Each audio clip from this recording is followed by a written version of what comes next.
ಎಲ್ಲರಿಗೂ ನಮಸ್ಕಾರ. ಹರಿ ಓಂ.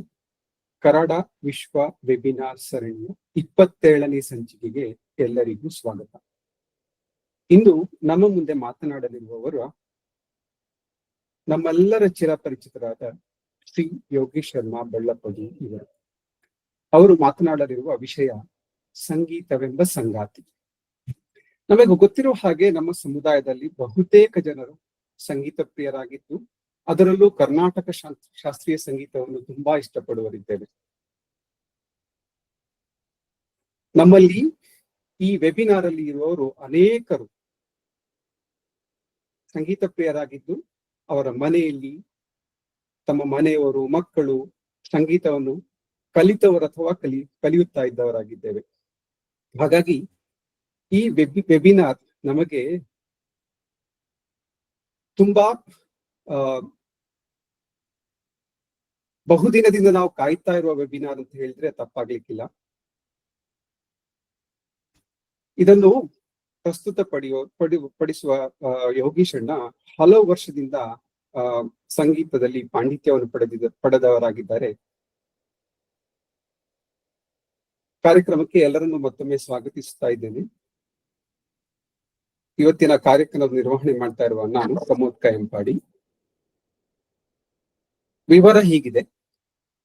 ಸ್ವಾಗತ ಮತ್ತು ನಿತ್ಯ ಪಂಚಾಂಗ ಓದುವರು ಶ್ರೀ ಪ್ರಶಾಂತ್ ಕಯಂಪಾಡಿ, ಪ್ರಾರ್ಥನೆ ಋಷಭ ಕಯಂಪಾಡಿ, ಮತ್ತೆ ವ್ಯಕ್ತಿ ಪರಿಚಯ ಮಾಡುವವರು ಡಾಕ್ಟರ್ ಶ್ರೀಮತಿ ದೀಪಶ್ರೀ ಕಯಂಪಾಡಿ. ಆಮೇಲೆ ವಿಷಯ ಮಂಡನೆ ಮಾಡಲಿದ್ದಾರೆ ಶ್ರೀ ಯೋಗೇಶ್ ಶರ್ಮಾ ಬಳ್ಳಪ್ಪದವು. ಆಮೇಲೆ ಕರಾಡ ವಿಶ್ವ ವೆಬ್ಸೈಟ್ ಬಗ್ಗೆ ಮಾತನಾಡಲಿದ್ದಾರೆ ಸುಬ್ರಹ್ಮಣ್ಯ ಭಟ್. ಕೊನೆಗೆ ಧನ್ಯವಾದ ಸಮರ್ಪಣೆ ಸುತ್ತಾ ಕಯಂಪಾಡಿ ಅವರಿಂದ. ಮೊದಲಿಗೆ ಸ್ವಾಗತ ಮತ್ತೆ ನಿತ್ಯ ಪಂಚಾಂಗ ಶ್ರೀ ಪ್ರಶಾಂತ್ ಕಯಂಪಾಡಿ ಅವರಿಂದ. ಎಲ್ಲರಿಗೂ ನಮಸ್ಕಾರ. ಇಲ್ಲಿ ಸೇರಿರುವ ಎಲ್ಲ ಗುರು ಹಿರಿಯರಿಗೆ ಹಾಗೂ ಸಂಪನ್ಮೂಲ ವ್ಯಕ್ತಿಯಾಗಿ ಬಂದಿರುವ ವಿದ್ವಾನ್ ಶ್ರೀ ಯೋಗೀಶ್ ಶರ್ಮಾ ಬಳ್ಳಪ್ಪದು ಇವರಿಗೆ ಹಾಗೂ ಎಲ್ಲ ಸಮಾಜ ಬಾಂಧವರಿಗೆ ಕರಾಡ ವಿಶ್ವ ವೆಬಿನಾರಿನ 27ನೇ ಕಂತಿಗೆ ಸ್ವಾಗತವನ್ನು ಬಯಸ್ತಾ ಇದ್ದೇನೆ. ಮುಂದೆ ಇವತ್ತಿನ ಪಂಚಾಂಗ ಶಾಲಿವಾಹನ ಶಕ ದಿನಾಂಕ 12/7/2025 ಶ್ರೀ ವಿಶ್ವಾವಸು ಸಂವತ್ಸರ, ಉತ್ತರಾಯಣ, ಗ್ರೀಷ್ಮ ಋತು, ಆಷಾಢ ಮಾಸ, ಕೃಷ್ಣ ಪಕ್ಷ, ದ್ವಿತೀಯ ತಿಥಿ, ಸ್ಥಿರವಾರ, ಉತ್ತರಾಷಾಢ ನಕ್ಷತ್ರ. ಎಲ್ಲರಿಗೂ ಶುಭವಾಗಲಿ. ಧನ್ಯವಾದಗಳು. ಧನ್ಯವಾದಗಳು ಪ್ರಶಾಂತ್. ಮುಂದೆ ಪ್ರಾರ್ಥನೆ ಶ್ರೀ ಋಷಭ ಕಯಂಪಾಡಿ ಅವರಿಂದ.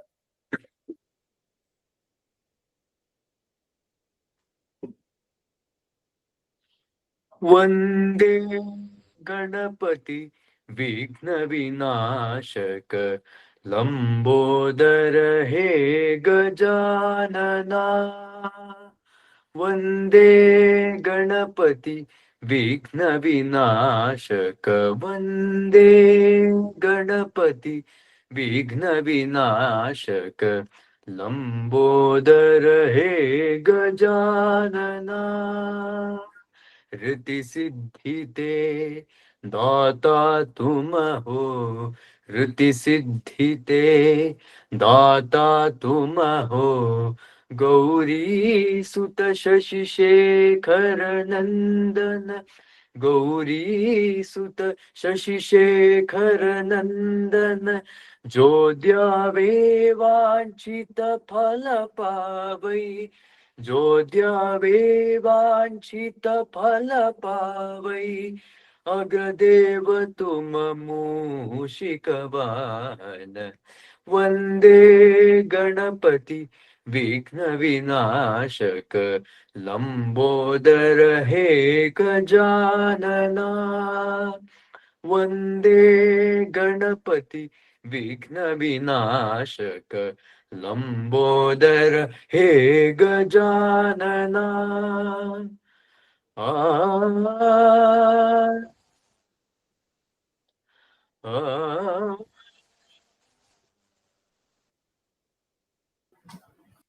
ಧನ್ಯವಾದಗಳು ಋಷಭ ಕಯಂಪಾಡಿ ಅವರಿಗೆ. ಮುಂದೆ ಸಂಪನ್ಮೂಲ ವ್ಯಕ್ತಿ ಪರಿಚಯ ಮಾಡಲಿದ್ದಾರೆ ಶ್ರೀಮತಿ ದೀಪಶ್ರೀ ಕಯಂಪಾಡಿ. ಎಲ್ಲರಿಗೂ ನಮಸ್ಕಾರ.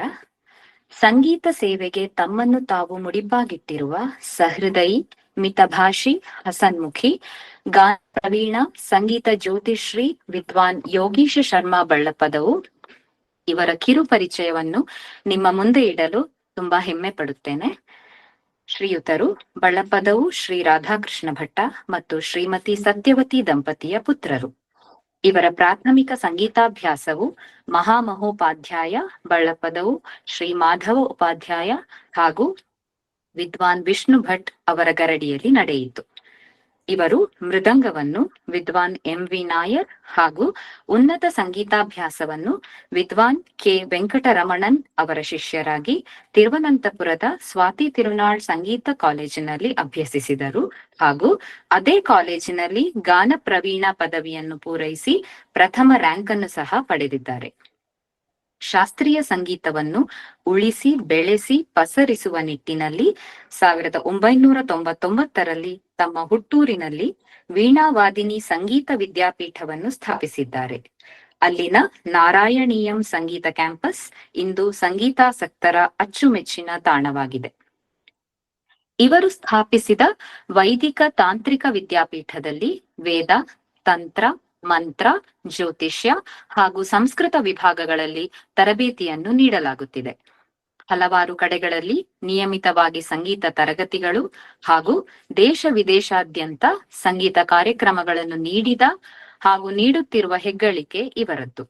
ಇವರ ಕಲಾ ಸೇವೆಗೆ ಹಲವಾರು ಪ್ರಶಸ್ತಿ ಪುರಸ್ಕಾರಗಳು ಇವರನ್ನು ಅರಸಿ ಬಂದಿವೆ. ಸಂಗೀತ ಜ್ಯೋತಿಶ್ರೀ ಪುರಸ್ಕಾರ, ಯಕ್ಷಧ್ರುವ ಕಲಾ ಗೌರವ, ರಂಗಚಿನ್ನಾರಿ ಪುರಸ್ಕಾರ, ಕಲಕ ಪ್ರಶಸ್ತಿ, ಕಂಚಿ ಕಾಮಕೋಟಿ ಆಸ್ಥಾನ ವಿದ್ವಾನ್ ಪುರಸ್ಕಾರ, ರಾಷ್ಟ್ರ ರಕ್ಷಾ ಸಂಚಲನ ಪ್ರತಿಭಾ ಪುರಸ್ಕಾರ, ಕೇರಳ ಸಂಗೀತ ನಾಟ್ಯ ಅಕಾಡೆಮಿ ದತ್ತಿ ಪ್ರಶಸ್ತಿ ಮುಂತಾದ ಹಲವಾರು ಗೌರವ ಆದರಗಳಿಗೆ ಶ್ರೀಯುತರು ಭಾಜನರಾಗಿದ್ದಾರೆ. ಇವರು ಸಂಗೀತವನ್ನೇ ಉಸಿರಾಗಿಸಿ ಈ ಕ್ಷೇತ್ರದಲ್ಲಿ ಕಳೆದ 3.5 ದಶಕಗಳಿಂದ ನಿರಂತರವಾಗಿ ಸೇವೆಯನ್ನು ಸಲ್ಲಿಸುತ್ತಿದ್ದಾರೆ.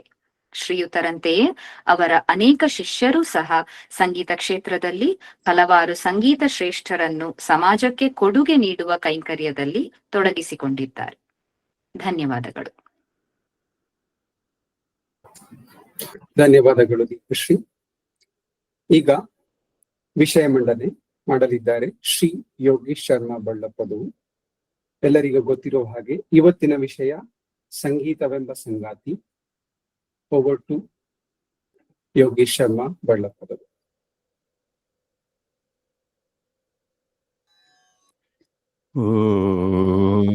ವಿಡಿಯೋ ಆನ್ ಮಾಡ್ಬೋದು ಆಯ್ತಾ?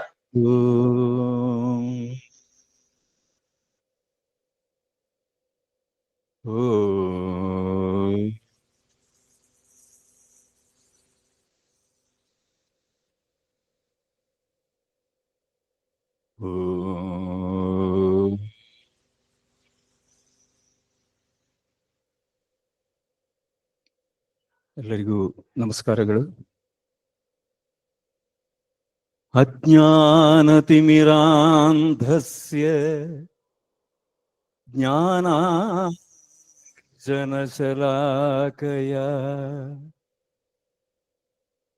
ಚಕ್ಷುರುನ್ಮೀಲಿತಂ ಯೇನ ತಸ್ಮೈ ಶ್ರೀ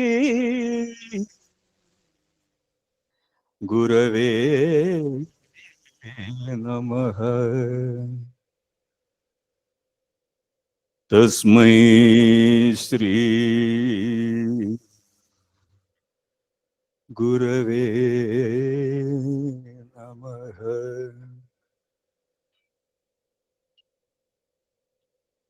ಎಲ್ಲರಿಗೂ ಪುನಃ ನನ್ನ ವಂದನೆಗಳು.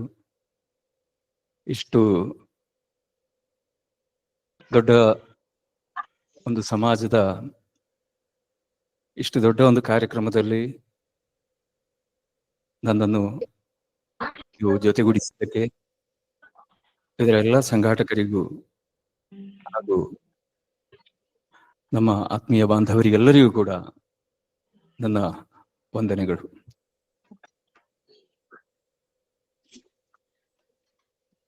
ಗುರುಪೌರ್ಣಿಮೆಯ ಈ ಅತ್ಯದ್ಭುತವಾದ ಒಂದು ಶಕ್ತಿಯುತವಾದ ಈ ಸಮಯದಲ್ಲಿ, ಅಂದ್ರೆ ಇವತ್ತಿಗೆ ಇದು 3ನೇ ದಿವಸ, ಇದರ ಒಂದು ಆತ್ಮೀಯ ವಲಯದ ಒಳಗೆ ಈಗ ನಾನಿದ್ದೇನೆ. ಎಲ್ಲದಕ್ಕೂ ಕೂಡ ಏನು ಕಾರ್ಯ ಆಗ್ಬೇಕಿದ್ರು ಕೂಡ ಗುರುತ್ವಂ ಅಂತ ಹೇಳುವಂತಹ ಒಂದು 3 ಪದದ ಆ ಶಕ್ತಿ ಅದು ನಮ್ಮನ್ನೆಲ್ಲರನ್ನೂ ಕೂಡ ಒಂದು ರೀತಿಯಲ್ಲಿ ಉನ್ನತ ಮಟ್ಟದಲ್ಲಿ, ಕಷ್ಟಗಳಿಲ್ಲದೆ ಅಂತ ಅಲ್ಲ, ಕಷ್ಟಗಳಿದ್ದುಕೊಂಡು ಅದಕ್ಕೊಂದು ಪರಿಹಾರವನ್ನು ಕೊನೆ ಕ್ಷಣದಲ್ಲಿ ಕೊಡುವಂತೆ ಎಲ್ಲಾ ಗುರುಗಳು, ತ್ಯಾಗರಾಜ ಸದ್ಗುರು ತ್ಯಾಗರಾಜ ಸ್ವಾಮಿ ಅವರಿಂದ ಹೊರಟು, ಬೆಳಪದು ನನ್ನ ಆದಿಗುರು ಬೆಳಪದು ಮಾಧವ ಉಪಾಧ್ಯಾಯರನ್ನು ಸೇರಿಸಿಕೊಂಡು ಅವರಿಗಿನ ಎಲ್ಲ ಪರಂಪರೆಗೂ ಕೂಡ ನಾನು ಇಲ್ಲಿ ಸಾಷ್ಟಾಂಗ ಪ್ರಣಾಮವನ್ನು ಮಾಡ್ತಾ ಇದ್ದೇನೆ. ಶಿಶಿರ್ವೇತ್ತಿ ಪಶಿರ್ವೇತ್ತಿ ವೇತ್ತಿ ಗಾನರಸಂ ಫಣಿಹಿ ಅಂತ ಹೇಳಿದ ಹಾಗೆ, ಸಂಗೀತ ಒಂದರ್ಥದಲ್ಲಿ ಎಲ್ಲರಿಗೂ ಕೂಡ ಅನುಭವಿಸಲಿಕ್ಕೆ ಆಗುವಂತಹ ಒಂದು ದೊಡ್ಡ ಮಾಧ್ಯಮ.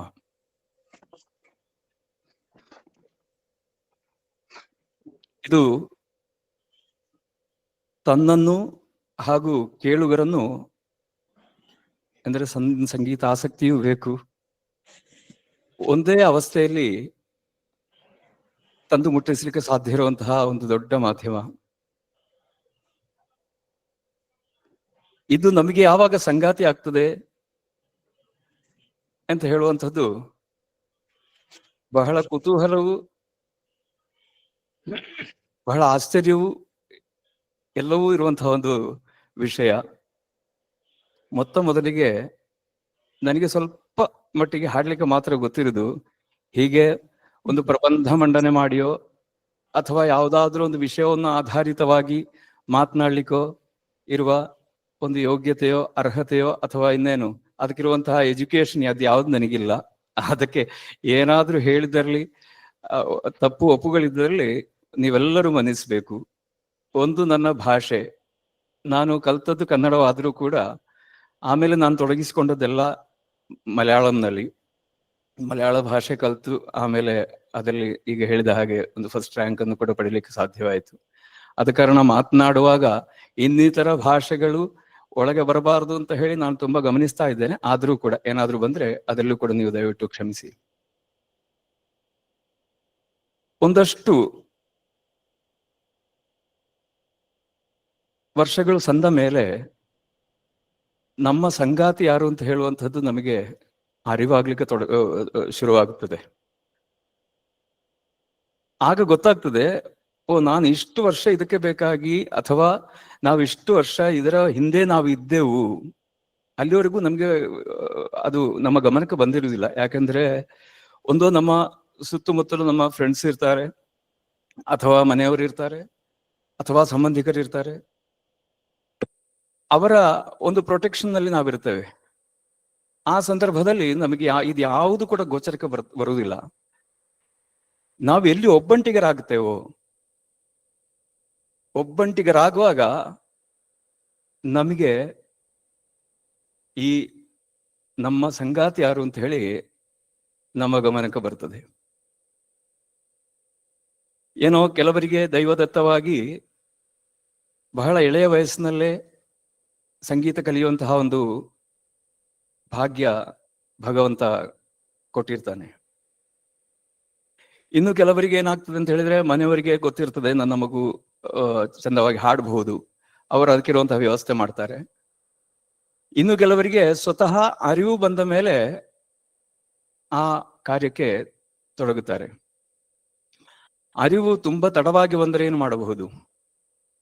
ತುಂಬಾ ಕ್ಲಿಷ್ಟಕರ. ಅದು ಸಾಧನೆ ಮಾಡಬೇಕಾದಂತಹ ನಮ್ಮ ವೇದಶಾಸ್ತ್ರಗಳೆಲ್ಲ ಹೇಳ್ತಾ ಇದೆ, ಉಪನಯನ ಆದ ಕೂಡಲೇ ಆಮೇಲೆ ವೇದಶಾಸ್ತ್ರ 12 ವರ್ಷ ಅಂತ ಹೇಳಿ. ಅಂದ್ರೆ ಒಂದು 3-4 ವಯಸ್ಸಿನಲ್ಲಿ ಉಪನಯನ ಆಗಿಬಿಟ್ರೆ ಆಮೇಲೆ ಕರೆಕ್ಟ್ ಆದ ಒಂದು ಸಮಯದಲ್ಲಿ ವೇದಾಧ್ಯಯನ 12 ವರ್ಷಕ್ಕೆ ಅದು ಪರ್ಫೆಕ್ಟ್ ಸಮಯವಾಗಿರ್ತದೆ. ಇಲ್ಲಿ ಅದರಿಂದ ವಂಚಿತರಾಗಿದ್ದಂತಹ ಜನರು ಏನು ಮಾಡಬಹುದು?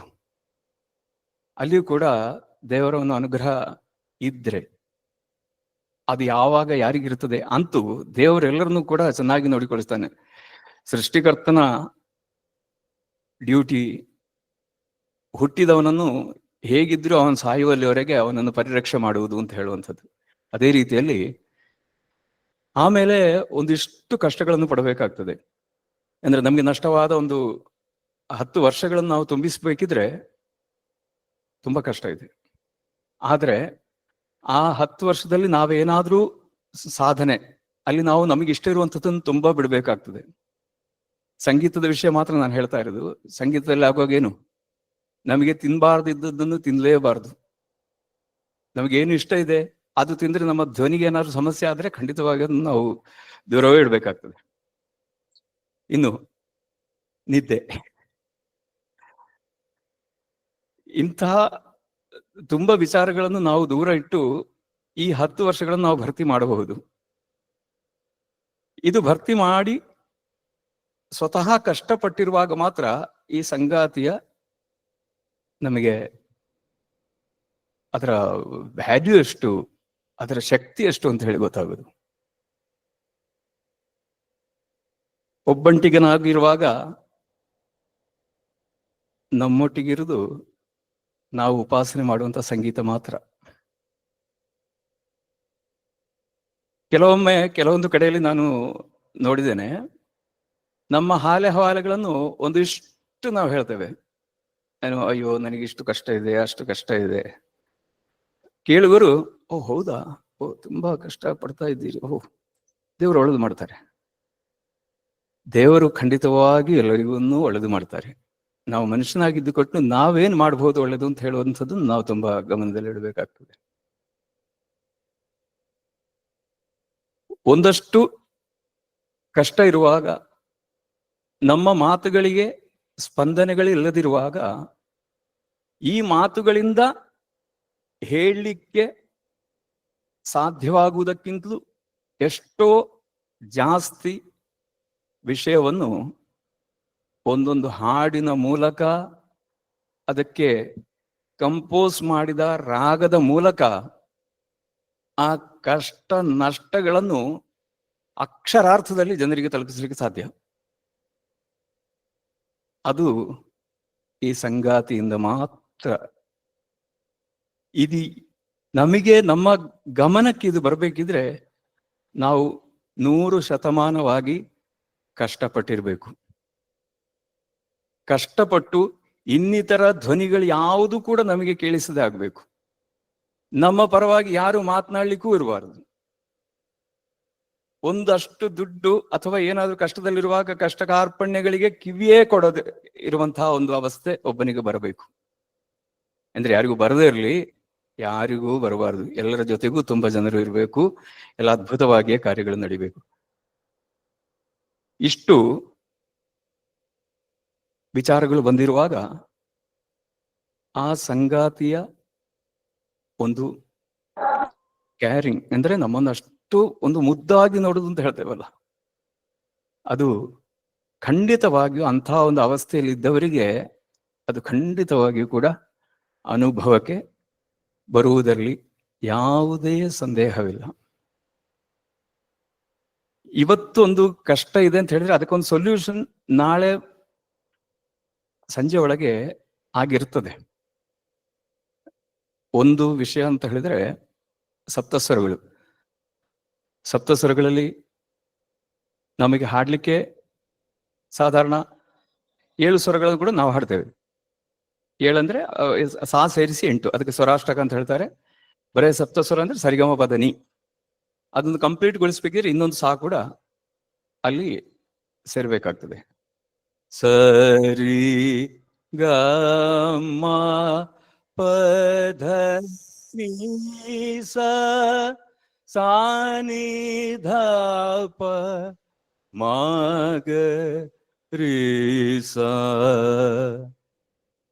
ನೀವು ಗಮನಿಸಂತೆ, ಒಂದು ಸ್ವರದಿಂದ ಇನ್ನೊಂದು ಸ್ವರಕ್ಕಿರುವಂತಹ ಒಂದು ಸೈಲೆನ್ಸ್, ಇದು ಈ ಬಾಕಿ ಒಂದು ಸ್ವರದಿಂದ ಇನ್ನೊಂದು ಸ್ವರದ ಎಡೆಯಲ್ಲಿರುವಂತಹ ಸೈಲೆನ್ಸ್ ಅಂತ ಹೇಳುವಂಥದ್ದು ಈ ಬಾಕಿ ಇರುವಂತಹ ಸ್ವರಗಳ ಒಂದು ಶಕ್ತಿಯನ್ನು ವರ್ಧಿಸ್ತದೆ 100% ಇದು ನಿಜವಾಗಿಯೂ ಕೂಡ ನಾದ ಬ್ರಹ್ಮ ಅಂತ ಹೇಳ್ತಾರೆ. ಪೂರ್ವಜರು ಏನು ಹೇಳಿದ್ದಾರೆ ಅಂತ ಹೇಳಿದ್ರೆ, ಗಾನಾತ್ ಪರದರಂ ನಹಿ ಅಂತ ಹೇಳಿ, ಜಪಕೋಟಿ ಗುಣೋಧ್ಯಾನಂ ಅಂತ ಹೇಳಿ ಒಂದು ಶ್ಲೋಕವೇ ಇದೆ.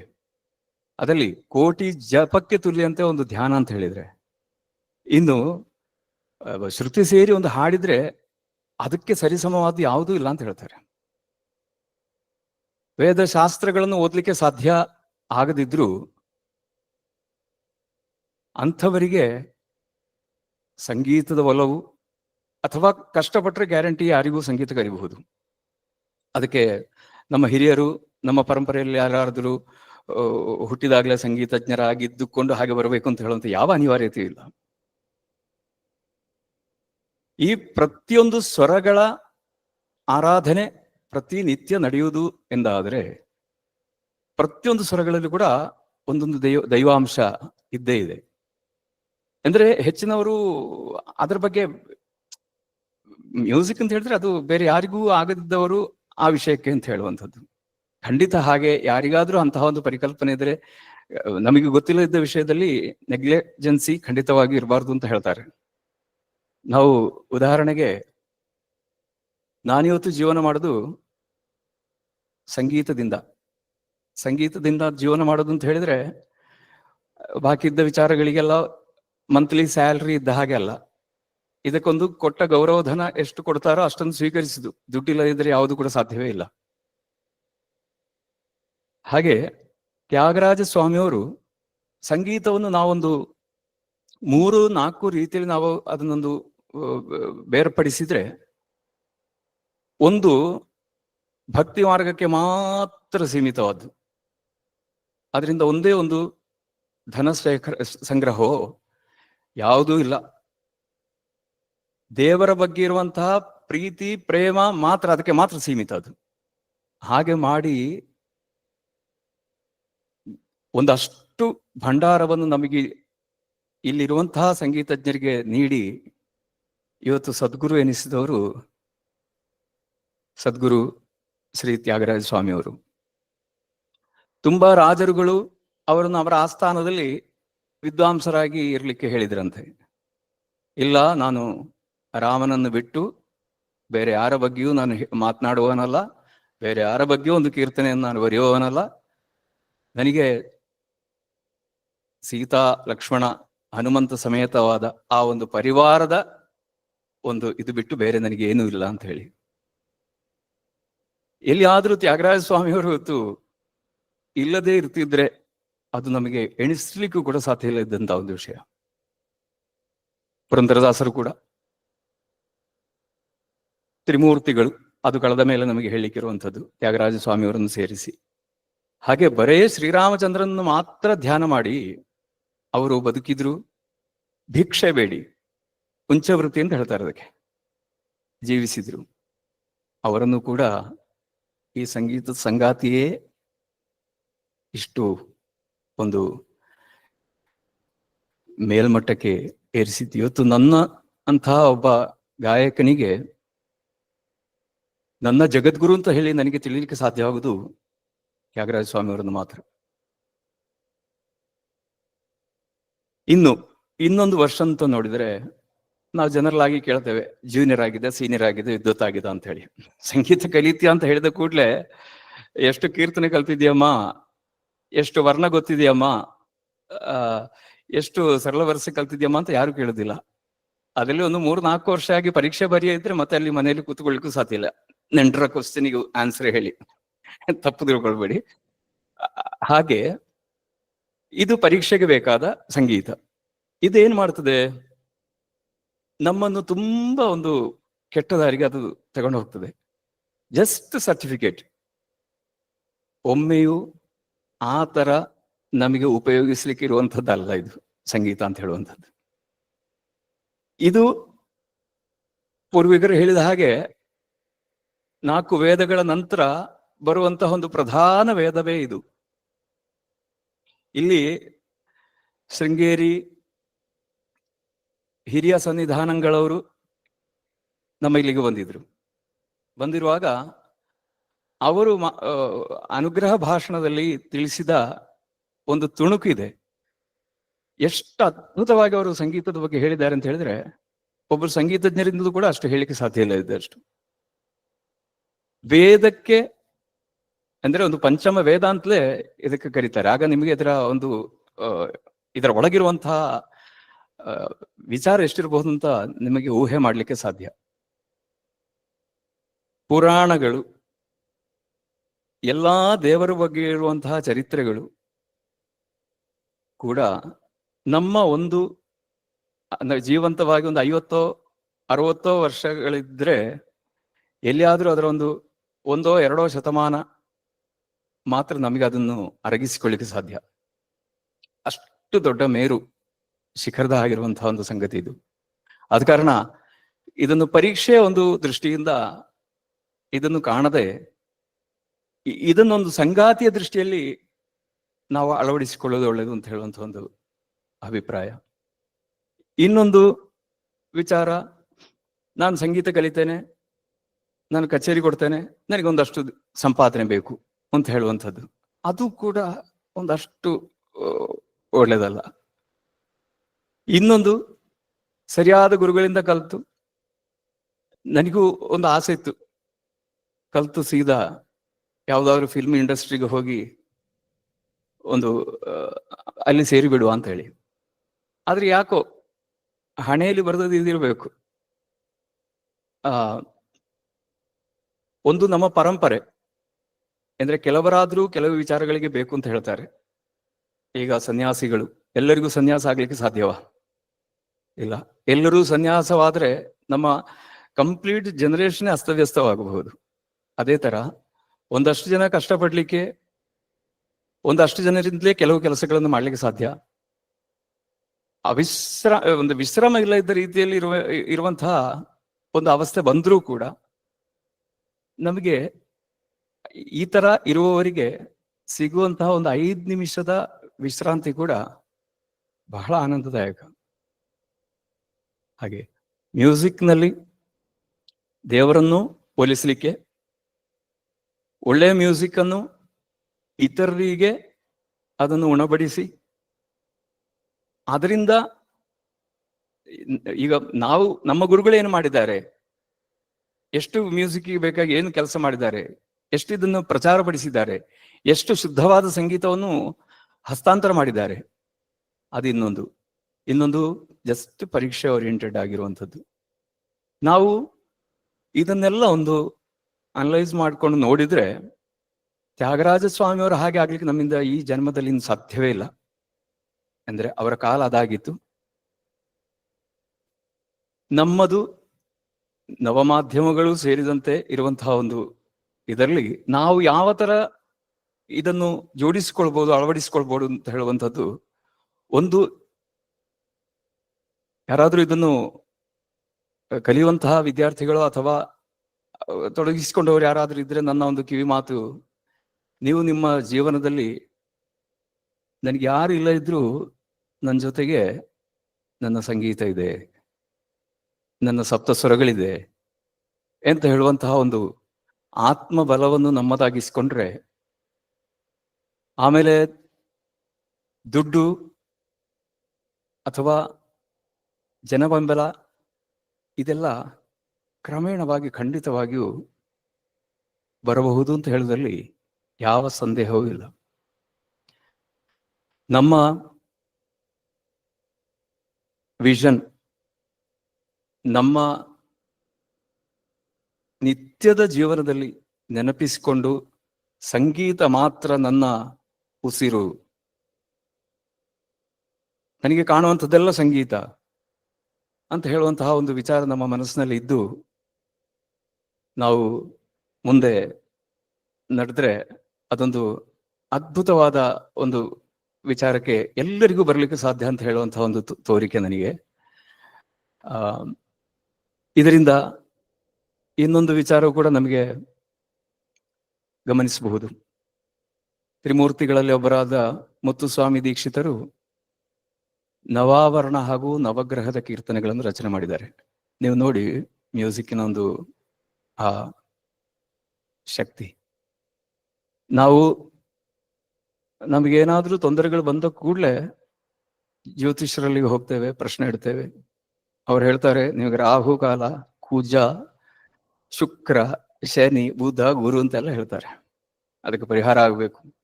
ನಾವು ಅವರು ಹೇಳಿ ಕ್ಷಣ ಅದಕ್ಕೆ ಬೇಕಾದ ಪರಿಹಾರವನ್ನು ಮಾಡಲಿಕ್ಕೆ ಪುರೋಹಿತರನ್ನು ಕಾಣ್ತೇವೆ, ಒಂದಷ್ಟು ಕಾರ್ಯಗಳನ್ನು ಮಾಡ್ತೇವೆ. ನಮಗೆ ಸಂಗೀತಜ್ಞರಿಗೆ ಮಾತ್ರ ಇರುವಂತಹ ಒಂದು ವಿಷಯ ನವಗ್ರಹ ಕೃತಿಗಳು. ಆ 9 ಕೀರ್ತನೆಗಳನ್ನು ಅದ್ಭುತವಾಗಿ ಹೃದಯಸ್ಥ ಮಾಡಿಕೊಂಡು ಪ್ರತಿ ದಿವಸ ನೀವು ಅದನ್ನು ಶ್ರುತಿ ಶುದ್ಧವಾಗಿ ಹಾಡಿದ್ರಿಂದ ಆದ್ರೆ ಈ ಎಲ್ಲ ಗ್ರಹಗಳು ಕೂಡ ನಮಗೆ ಪೂರಕವಾಗಿಯೇ ಇರಬಹುದು. ಇರ್ಲಿಕ್ಕೆ ಸಾಧ್ಯವೇ ಇಲ್ಲ. ಅಂದ್ರೆ ಅಲ್ಲಿ ನಾದಬ್ರಹ್ಮನ ಚಟುವಟಿಕೆ ಕೂಡ ಅದರೊಳಗೆ ನಡೀತದೆ. ಇದು ನಾವು ತಿಳ್ಕೊಂಡಂತೆ ನಿಸ್ಸಾರವಾಗಿ ಅಥವಾ ತಾತ್ಸಾರವಾಗಿ ನಾನು ತುಂಬಾ ಕಡೆಯಲ್ಲಿ ನಾನು ಅನುಭವಿಸಿದ್ದೇನೆ. ಮ್ಯೂಸಿಕ್ ಅಂತ ಹೇಳಿದೆ, ಅವರಿಗೆ ಬೇರೆ ಏನು ಕೆಲಸ ಇಲ್ಲ ಅಂತ ಹೇಳಿ. ನಾವೆಲ್ಲರ ಬಗ್ಗೆ ಹೀಗೆ ಹೇಳಲಿಕ್ಕೆ ಸಾಧ್ಯವಾ? ಇದು ಅಂದ್ರೆ ನಾವು ಮಾಡುವ ಕೆಲಸವೇ ಶ್ರೇಷ್ಠ, ಬಾಕಿ ಇದ್ದ ಕೆಲಸಗಳೆಲ್ಲ ಮೋಸ ಅಂತ ಹೇಳುವಂತಹ ಪ್ರವೃತ್ತಿ ಕೆಲವೊಮ್ಮೆ ಇರ್ಬೋದು. ನಾವು ನೋಡಿದ್ದೇವೆ, ದುಡ್ಡು ಒಂದಷ್ಟು ಆ ದಿವಸದ ಕಾರ್ಯಗಳಿಗೆ ವಿನಿಯೋಗ ಮಾಡುವವರು ಧಾರಾಳಿಗಳಾಗಿರ್ತಾರೆ. ಅಂದ್ರೆ ನನಗೆ ಅಂದ್ರೆ ಇಷ್ಟು ವರ್ಷದ ಎಕ್ಸ್ಪೀರಿಯನ್ಸ್ ನಲ್ಲಿ ನಾನು ಕಂಡದ್ದು, ಏನು ಇಲ್ಲೇ ಇದ್ದವರು ಜಾಸ್ತಿ ಅದ್ರ ಬಗ್ಗೆ ಏನು ನೋಡ್ತಾ ಇಲ್ಲ. ಅವರು ಕೂಡ್ಲೆ ಬೇಕಾದನ್ನು ಮಾಡಿಬಿಡ್ತಾರೆ. ಈ ತರ ಈ ನವಗ್ರಹ ಕೀರ್ತನೆಗಳಿಂದ ನಮಗೆ ಬರುವಂತಹ ತೊಂದರೆಗಳನ್ನು ಸಂಗೀತವನ್ನು ಟೂಲ್ ಆಗಿ ಇಟ್ಟುಕೊಂಡು ನಮಗೆ ನಿವಾರಣೆ ಮಾಡಬಹುದು. ಇದಕ್ಕೆ ನಾನೊಂದು ಸಣ್ಣ ಉದಾಹರಣೆ ಹೇಳ್ತೇನೆ. ನನ್ನ ಪ್ರೀತಿಯ ಒಬ್ರು ಶ್ರೀನಿವಾಸ ಅಣ್ಣನವರು ಮನೆ ನಾನು ಹೇಳೋದಿಲ್ಲ, ಬಹಳ ಏನು ಕ್ರಿಟಿಕಲ್ ಅವಸ್ಥೆಯಲ್ಲಿದ್ರು. ನಾಳೆ ಅವರು ಹಾಸ್ಪಿಟ್ಲಿಗೆ ಹೋಗುವವರು. ನಾನು ಹೇಳಿದೆ, ಶ್ರೀನಿವಾಸಣ್ಣ ಒಂದು ಬಂದು ಕೂತುಕೊಳ್ತೀರಾ ಅಗಲ್ಪಾಡಿ ದೇವಸ್ಥಾನದಲ್ಲಿ? ನಾನು ನಿಮಗಾಗಿ ಒಂದು 12 ಗಂಟೆ ಕಂಟಿನ್ಯೂಸ್ ಆಗಿ ಹಾಡ್ತೇನೆ. ನಿಮಗೆ ಕೂತುಕೊಳ್ಳಿಕ್ಕಾಗಿದ್ರೆ ಅಲ್ಲೇ ಮಲಗಿ ಒಂದು ಆ ದಿವಸ ನನ್ನ ಜೊತೆಗೆ ನೀವು ನಿಲ್ಲಿ ಅಂತ ಹೇಳಿ. ಅಂದ್ರೆ ಮೆಡಿಕಲ್ನ ಸಹಾಯ ಇಲ್ಲದೆ ಬರೇ ಹಾಡಿನ ಮೂಲಕ ಯಾವ ರೋಗವನ್ನು ಶಮನ ಮಾಡ್ಲಿಕ್ಕೂ ಸಾಧ್ಯ ಇಲ್ಲ. ಆದ್ರೆ ಅವರೊಬ್ರು ಮ್ಯೂಸಿಷಿಯನ್ ಆದ್ದಿದ್ದರಿಂದ ಅವರಿಗೆ ಶಕ್ತಿ ತುಂಬುವ ಒಂದು ಕೆಲಸ ನಾನು ಮಾಡಿದೆ ಆ ದಿವಸ. ಅಲ್ಲೆಲ್ಲ ನನಗೆ ಒದಗಿದ್ದು ಈ ಸಂಗೀತದ ಸಂಗಾತಿಯಿಂದಾಗಿ. ಇಷ್ಟ ಆಗಿ ಅಂದ್ರೆ ನಮ್ಮ ಈ ವೀಣಾವಾದಿನಿ 99ರಲ್ಲಿ ಸ್ಟಾರ್ಟ್ ಆದ್ಮೇಲೆ ಅದನ್ನು ಜೀವಂತವಾಗಿ ಉಳಿಸಿದವರು ಶ್ರೀನಿವಾಸ ಅಣ್ಣನವರು. ನಾನು ತಿರುವನಂತಪುರದಲ್ಲಿ ನನ್ನ ವ್ಯಾಸಂಗ ಮಾಡ್ತಾ ಇದ್ದೆ. ಆ ವ್ಯಾಸಂಗ ಮಾಡ್ತಾ ಇರುವ ಸಂದರ್ಭದಲ್ಲಿ ಇಲ್ಲಿ ಕ್ಲಾಸ್ ನಡೀತಾ ಇತ್ತು ಆವತ್ತಿನಿಂದಲೇ, 99ರಿಂದಲೇ. ಅದರ ಕಂಪ್ಲೀಟ್ ಜವಾಬ್ದಾರಿಯನ್ನು ಅವರು ಅದ್ಭುತವಾಗಿ ನಿಭಾಯಿಸಿ ಹಸ್ತಾಂತರಿಸಿದ್ರು ಪುನಃ. ಅವರನ್ನು ಅಂದ್ರೆ ಒಂದು ಆದರ್ಶ ಪುರುಷರಿಗೆ ಸಮಾನವಾಗಿ ನಾನು ಆ ಮನುಷ್ಯನನ್ನು ಕಾಣುದು. ಅವರಿಗೆ ಬೇಕಾಗಿ ನನಗೇನು ಮಾಡ್ಲಿಕ್ಕೆ ಸಾಧ್ಯ ಆಯಿತು ಈ ಸಂಗೀತದ ಸಂಗಾತಿಯಿಂದಾಗಿ? ಒಂದು 12 ಗಂಟೆ ನಿರಂತರವಾಗಿ ಅಮ್ಮನ ಬಳಿ ನನ್ನ ವ್ಯಥೆಯನ್ನು ಈ ಮೂಲಕ ತಿಳಿಸಿದೆ. ಅಮ್ಮ ಏನು ಮಾಡಿದ್ರು? ಡಾಕ್ಟರ್ ಮೂಲಕ ಅದನ್ನು ಗುಣಪಡಿಸಿದ್ರು. ಎಷ್ಟು ವರ್ಷಗಳಾಯ್ತು ಗೊತ್ತಿಲ್ಲ, ಆರಾಮವಾಗಿ ಅವರು ಇವತ್ತಿದ್ದಾರೆ. ಇನ್ನು ಇದಕ್ಕಿಂತಲೂ ನಾನು ದೊಡ್ಡ ಉದಾಹರಣೆಯನ್ನು ಏನಂತ ಕೊಡ್ಲಿ? ಹಾಗೆ ಸಂಗೀತದಲ್ಲಿ ಒಂದು ಕಡೆಯಲ್ಲಿ ನಮಗೆ ಪೂಜೆ ಮಾಡಿ ಅರ್ಚಕರು ಯಾವ ರೀತಿಯನ್ನು ಎಲ್ಲಿ ದೇವರನ್ನು ಒಲಿಸ್ತಾರೋ, ದೇವರನ್ನು ಒಲಿಸುವಾಗ ಅಲ್ಲಿ ಇನ್ನೊಂದು ವಿಷಯ ಕೂಡ ಇದೆ. ಗೀತಂ ಸಮರ್ಪಯಾಮಿ, ನೃತ್ಯಂ ಸಮರ್ಪಯಾಮಿ, ಛತ್ರ ಚಾಮರಾದಿ ಸಕಲ ರಾಜೋಪಚಾರಂ ಸಮರ್ಪಯಾಮಿ ಅಂತ ಹೇಳಿ ನಾವೊಂದು ಅಕ್ಷತೆ ಅಥವಾ ನೀರನ್ನು ಹಾಕುವ ಸಂಪ್ರದಾಯ. ಆದ್ರೆ ಸಂಗೀತಕ್ಕೆ ಎಷ್ಟು ಪ್ರಾಧಾನ್ಯತೆ ಆ ಕಾಲದಲ್ಲಿ ಕೊಟ್ಟಿದ್ದಾರೆ ನಾವಲ್ಲಿ ಮರೀತೇವೆ. ಯಾಕೆ? ಪೂಜೆ ಆಗುವಾಗ ನಮ್ಮ ದೇವಸ್ಥಾನಗಳಲ್ಲೋ ಭಜನಾ ಮಂದಿರಗಳಲ್ಲೋ ಸಂಗೀತ ಕಾರ್ಯಕ್ರಮ ಆಗ್ತಿದ್ರೆ ಕೂಡಲೇ ನಿಲ್ಲಿಸ್ಲಿಕ್ಕೆ ಹೇಳ್ತಾರೆ. ಬಹಳ ವ್ಯಥೆ ಆಗ್ತದೆ. ಪೂಜೆ ಆಗ್ತಾ ಉಂಟು ಅಲ್ಲಿ ನಿಲ್ಲಿಸಿ ನಿಲ್ಲಿಸಿ ನಿಲ್ಲಿಸಿ ಅಂತ ಹೇಳಿ. ಅಪಸ್ವರವಾದಂತಹ ವಾದ್ಯಗಳು ಆಗಬಹುದು. ನನಗೆ ಲಾಜಿಕ್ ನನಗೆ ಅರ್ಥ ಆಗುದಿಲ್ಲ. ನಾನು ಕೆಲವು ದೇವಸ್ಥಾನಗಳಲ್ಲಿ ಕೇಳಿದ್ದೇನೆ, ಶ್ರುತಿ ಶುದ್ಧವಾಗಿ ನುಡಿಸುವಂತಹ ವಾದ್ಯದವರು ತುಂಬಾ ಕಡಿಮೆ ಇದ್ದಾರೆ. ಇಲ್ಲ ಅಂತ ನಾನು ಹೇಳುದಿಲ್ಲ, ಅದ್ಭುತವಾಗಿ ನುಡಿಸುವ ಪ್ರವೀಣರು ಇದ್ದಾರೆ. ಆದ್ರೆ ಅವರನ್ನು ಭರಿಸಬೇಕಿದ್ರೆ ಅಷ್ಟೇ ದುಡ್ಡು ಕೂಡ ಖರ್ಚು ಮಾಡಬೇಕು. ಆಗ ಆ ಖರ್ಚು ಮಾಡ್ಲಿಕ್ಕೆ ನಮ್ಮಲ್ಲಿ ದುಡ್ಡು ಇಲ್ಲದಿರುವಾಗ ನಾವು ಶ್ರಾದ್ದಕ್ಕೆ ಮನೆಯಲ್ಲಿ ಬೆಕ್ಕನ್ನು ಮುಚ್ಚಿಟ್ಟ ಹಾಗೆ ಮೊದಲಿನವರು ವಾದ್ಯದವರು ಬಂದು ನುಡಿಸ್ತಾ ಇದ್ರು, ಇದು ಈಗಲೂ ನಡಿಬೇಕು. ವಾದ್ಯಕ್ಕೆ ಶ್ರುತಿ ಬೇಡುವೆ? ಇದೆಲ್ಲ ವಾದ ಮಾಡಿ ಗೆಲ್ಲಿಕ್ಕೋ ಅಥವಾ ವಾದ ಮಾಡಿ ನಾನು ಹೇಳಿದ್ದನ್ನು ಸ್ಥಾಪನೆ ಮಾಡ್ಲಿಕ್ಕೋ ಹೊರಟದಲ್ಲ.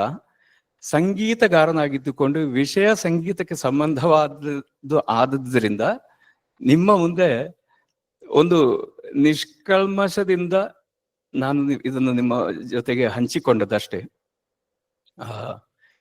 ಹಾಗೆ ಎಲ್ಲವೂ ಕೂಡ ಶ್ರೇಷ್ಠವಾದುದೇ, ಲೋಕದಲ್ಲಿರುವಂಥದ್ದೆಲ್ಲವೂ ಕೂಡ. ಅದರಲ್ಲಿ ಸಂಗೀತಕ್ಕೆ ಅದರದ್ದೇ ಆದ ಒಂದು ಸ್ಥಾನ, ಮಾನ, ಬೆಲೆ ಬರಬೇಕು ಅಂತ ಹೇಳುವಂತಹ ಒಂದು ಪ್ರಯತ್ನ ನಮ್ಮದು. ಇಲ್ಲಿ ಮಾಡುವಂತಹ ಎಲ್ಲ ಕಾರ್ಯಕ್ರಮಗಳಲ್ಲೂ ಕೂಡ ಬೇರೆ ಕಡೆಯಲ್ಲಿ ಸಿಗದಿದ್ದಂತಹ ವ್ಯಥೆಯಿಂದಾಗಿ ಪ್ರತಿಯೊಂದು ಪೂಜಾ ಕಾರ್ಯಕ್ರಮದ ಜೊತೆಗೆ ಯೋಗ ಸಂಗೀತವನ್ನು ಬ್ಲೆಂಡ್ ಮಾಡಿಕೊಂಡು ನಾವು ಮುಂದೆ ಸಾಗ್ತಾ ಇದ್ದೇವೆ. ಯೋಗ ಯಾಕೆ ಅಂತ ಹೇಳಿದ್ರೆ, ಸಂಗೀತಗಾರನಾಗಿದ್ದುಕೊಂಡು ನನ್ನ ಹೊರಗಿನ ದೇಹವನ್ನು ಒಳಗಿನ ಮನಸ್ಸನ್ನು ನಿಯಂತ್ರಿಸಬೇಕಾದ ಜವಾಬ್ದಾರಿ ನನಗಿದೆ. ಅದು ನನಗೆ ಮಾತ್ರ ಅಲ್ಲ, ನಮ್ಮ ಊರಿನ ಬೇರೆ ಬೇರೆ ವಿಷಯಗಳನ್ನು ಹ್ಯಾಂಡಲ್ ಮಾಡುವ ಎಲ್ಲರಿಗೂ ಕೂಡ ಇದರ ಅಗತ್ಯ ಇದೆ. ದಿವಸ ಒಂದಷ್ಟು ಯೋಗಾಭ್ಯಾಸ, ಅದು ಒಳ್ಳೆಯ ರೀತಿಯಲ್ಲಿ ಪರಿಣಿತರಿಂದಲೇ. ನಾವು ಯಾವ ವಿದ್ಯೆಯನ್ನು ಕಲಿಯುವುದಿದ್ರೂ ಕೂಡ ಗುರುಗಳು, ಅದ್ಭುತಕರವಾದ ಗುರುಗಳಿಂದ ಮಾತ್ರ ಏನಾದ್ರೂ ಒಂದು ಅದ್ಭುತಕರವಾದ ಶಿಷ್ಯನಿಂದ ಏನಾದ್ರೂ ಮಾಡಿಸ್ಲಿಕ್ಕೆ ಸಾಧ್ಯ. ಹಾಗೆ ಎಲ್ಲ ಗುರು ಪರಂಪರೆಯನ್ನು ಕೂಡ ವಂದಿಸುತ್ತಾ, ತುಂಬಾ ಕಷ್ಟ ನಷ್ಟಗಳಲ್ಲೂ ಕೂಡ,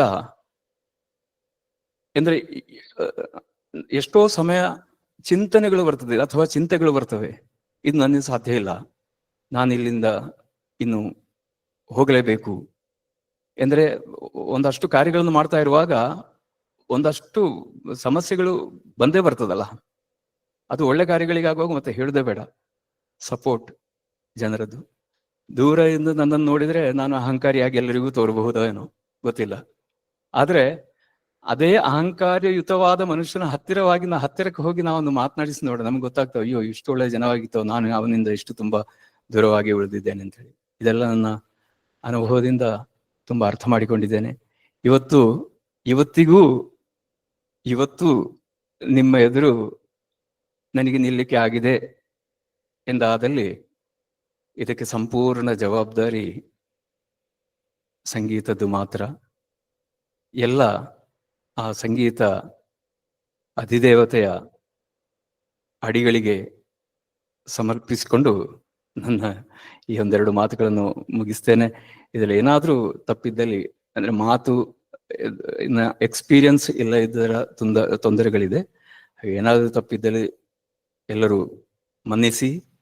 ನಿಮ್ಮೆಲ್ಲರ ಪ್ರಾರ್ಥನೆಗಳು ಇನ್ನು ಮುಂದಿನ ಹೆಜ್ಜೆಗೆ ನನಗೆ ಬಲವಾಗಿ ಇರ್ಲಿ ಅಂತ ಹೇಳಿ ಬೇಡಿಕೊಂಡು ವಿರಮಿಸ್ತೇನೆ. ನಮಸ್ಕಾರ. ಒಂದು ನಿಮಿಷ, ನೀವು ಹೋಗ್ಬಾರ್ದು, ಅಲ್ಲೇ ಇರಿ. ಕೆಲವು ಪ್ರಶ್ನೆಗಳು ಇರ್ತದೆ ಮಧ್ಯದಲ್ಲಿ, ಯಾರಾದ್ರೂ ಕೇಳೋರಿದ್ರೆ.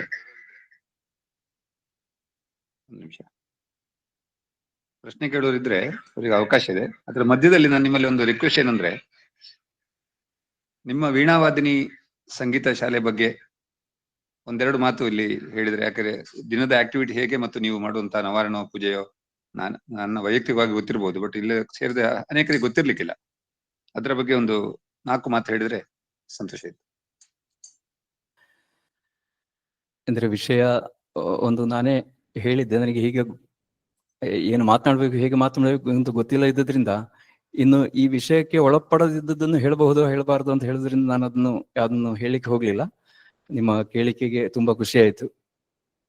ಇಲ್ಲಿ ಕಳೆದ ಈ 99ರಲ್ಲಿ ಸ್ಟಾರ್ಟ್ ಆಯ್ತು ಇದು. ಆಗ ನಾನು ಹೇಳಿದ ಹಾಗೆ ಮತ್ತೊಂದು ನನ್ನ ವಿದ್ಯಾಭ್ಯಾಸ ಕಂಪ್ಲೀಟ್ ಆಗಿರ್ಲಿಲ್ಲ. ಅದಾದ್ಮೇಲೆ ನಾವು ಪೆರ್ಲದಲ್ಲಿ ವೀಣಾವಾದಿನಿ ಅಂತ ಹೇಳಿ ಒಂದು ಇನ್ಸ್ಟಿಟ್ಯೂಷನ್, ಅದು ನಮ್ಮ ಉಚಿತವಾದ ಒಂದು ಸಮಯದಲ್ಲಿ ನಮ್ಮ ಪೆರ್ಲ ರಾಜಾರಾಮಣ್ಣನ ತುಂಬಾ ಒಂದು ಸಹಕಾರ ಅದಕ್ಕೆ ಇತ್ತು. ಅಲ್ಲಿ ಶುರು ಮಾಡಿ ಈಗ ನಮ್ಮದೇ ದೊಡ್ಡ ತಂದೆಯವರು ಅವರೆಷ್ಟು ಉಪಕಾರ ಮಾಡಿದ್ರೆ ಅಂದ್ರೆ, ನನ್ನ ಸಂಗೀತ ಗುರುಗಳ ತಮ್ಮ ಬದಿಯಡ್ಕದಲ್ಲಿ ಒಂದು 5 ಸೆಂಟ್ಸ್ ಜಾಗೆ ಪರ್ಚೇಸ್ ಮಾಡ್ಲಿಕ್ಕಿರುವ ಸಂದರ್ಭದಲ್ಲಿ ಅವರು ಹೇಳಿದ್ರು, ನಾನು ಸ್ವಲ್ಪ ಕೊಡ್ತೇನೆ, ನೀನು ಅಲ್ಲಿ ಏನಾದ್ರು ಮಾಡು ಅಂತ ಹೇಳಿದ್ರು. ಹಾಗೆ 1 ಎಕರೆ 38 ಸೆಂಟ್ ಭೂಮಿ ಅವರು ನಮಗೆ ಗಿಫ್ಟ್ ಆಗಿ ಕೊಟ್ಟರು. ಅದರಲ್ಲಿ ನಾವು ಈ ಸಮುಚ್ಚಯವನ್ನು ಕಟ್ಟಿದ್ದು. ಈಗ ಹೆಚ್ಚಿನ ಅಂಶ ಬಾಕಿ ಬಳ್ಳಪ್ಪದವಿನ ಎಲ್ಲ ಆಸ್ತಿಗಳು ಕೂಡ ಅನ್ಯಾಧೀನವಾಯ್ತು, ಅಂದ್ರೆ ಮಾರಿ ಹೋದ್ರು. ಈಗ ಬಳ್ಳಪ್ಪದು ಅಂತ ಹೇಳಿ ಇರುವಂಥದ್ದು ಇಲ್ಲಿ ಮಾತ್ರ. ನನಗೆ ಅನ್ನಿಸ್ತದೆ, ನಾನು ಸಣ್ಣದಿದ್ದಾಗ ಅದ್ಭುತವಾದ ವೈದಿಕ ತಾಂತ್ರಿಕ ಪ್ರಕ್ರಿಯೆಗಳು ನಡೀತಾ ಇರುವಂತಹ ಒಂದು ಮನೆತನ ಬಳ್ಳಪ್ಪದು ಅಂತ ಹೇಳಿದ್ರೆ, ಅದು ನೋಡಿ ಬೆಳೆದವ. ಕೆಲವೊಮ್ಮೆ ಅದರ ಇನ್ಫ್ಲುಯೆನ್ಸ್ ಇದ್ದಿರ್ಲಿಕ್ಕೂ ಸಾಕು. ಇಲ್ಲಿ ಈ ನಮ್ಮ ಫಸ್ಟ್ ಫ್ಲೋರ್ನ ಕೆಲಸ ಆದ ಮೇಲೆ ಮನಸ್ಸಿಗೆ ಬಂತು, ಈ ತರ ಬರೀ ಮ್ಯೂಸಿಕ್ ಮಾತ್ರ ಸಾಲದು, ಇದರ ಜೊತೆಗೆ ಸಂಗೀತ ಬೇಕು, ವೈದಿಕ ತಾಂತ್ರಿಕ ವಿಚಾರಗಳು ಬೇಕು, ಇನ್ನು ಯೋಗವೂ ಬೇಕು ಅಂತ ಹೇಳಿ. ಹಾಗೆ ಈಶಾ ಯೋಗ ಸೆಂಟರ್ ಕೊಯಂಬತ್ತೂರಿಂದ ಅಲ್ಲಿ ನಾನು ಇನ್ನರ್ ಇಂಜಿನಿಯರಿಂಗ್ ಮುಗಿಸಿದವ. ಆಮೇಲೆ ನನಗೇನು ಸಿಕ್ಕಿದೋ ಅದು ಫಸ್ಟಿಗೆ ನನ್ನ ವಿದ್ಯಾರ್ಥಿಗಳಿಗೆ ಕೊಡುವಂತಹ ಒಂದು, ಮೊದಲಿಂದ ನನ್ನ ಒಂದು ಅಭ್ಯಾಸ ಅದು. ಏನ್ ಸಿಕ್ಕಿದ್ರು, ಹೊಸ ಕೀರ್ತನೆ ಸಿಕ್ಕಿದ್ರೆ ಕೂಡ್ಲೆ ಅದು ವಿದ್ಯಾರ್ಥಿಗಳಿಗೆ ಕೊಡುವಂಥದ್ದು. ಹಾಗೆ ನನಗೆ ಅದರಿಂದ ತುಂಬಾ ವ್ಯತ್ಯಾಸಗಳು ಬಂತು. ದೊಡ್ಡ ತಲೆನೋವು, ಮೈಗ್ರೇನ್ನ ಒಂದು ಯೂನಿವರ್ಸಿಟಿ ಆಗಿದ್ದೆ ನಾನು, ಕಂಪ್ಲೀಟ್ ವಾಸಿ ಆಯ್ತು. 2002 ಮೇ 1ನೇ ತಾರೀಕಿಗೆ ನನಗೆ ಅದರ ದೀಕ್ಷೆ ಸಿಕ್ಕಿತು. ಆಮೇಲೆ ಇಲ್ಲಿಯವರೆಗೂ ಒಂದು ದಿವಸ ಎಡೆಬಿಡದೆ ನಾನು ಪ್ರತಿ ದಿವಸ, ಅದಿನ್ನು ಯಾವ ಯಾತ್ರೆಗಳಿರ್ಲಿ ಏನಿರ್ಲಿ, ಇಲ್ಲಿವರೆಗೂ ಇವತ್ತಿನವರೆಗೂ ಅದು ಮಾಡಿ ಮುಗಿಸ್ಲಿಕ್ಕೆ ಸಾಧ್ಯ ಆಗಿದೆ. ಈ ಒಂದು ಸ್ಟ್ರೆಂತ್ ತುಂಬಾ ನನಗೆ ಹೆಲ್ಪ್ ಮಾಡಿದೆ.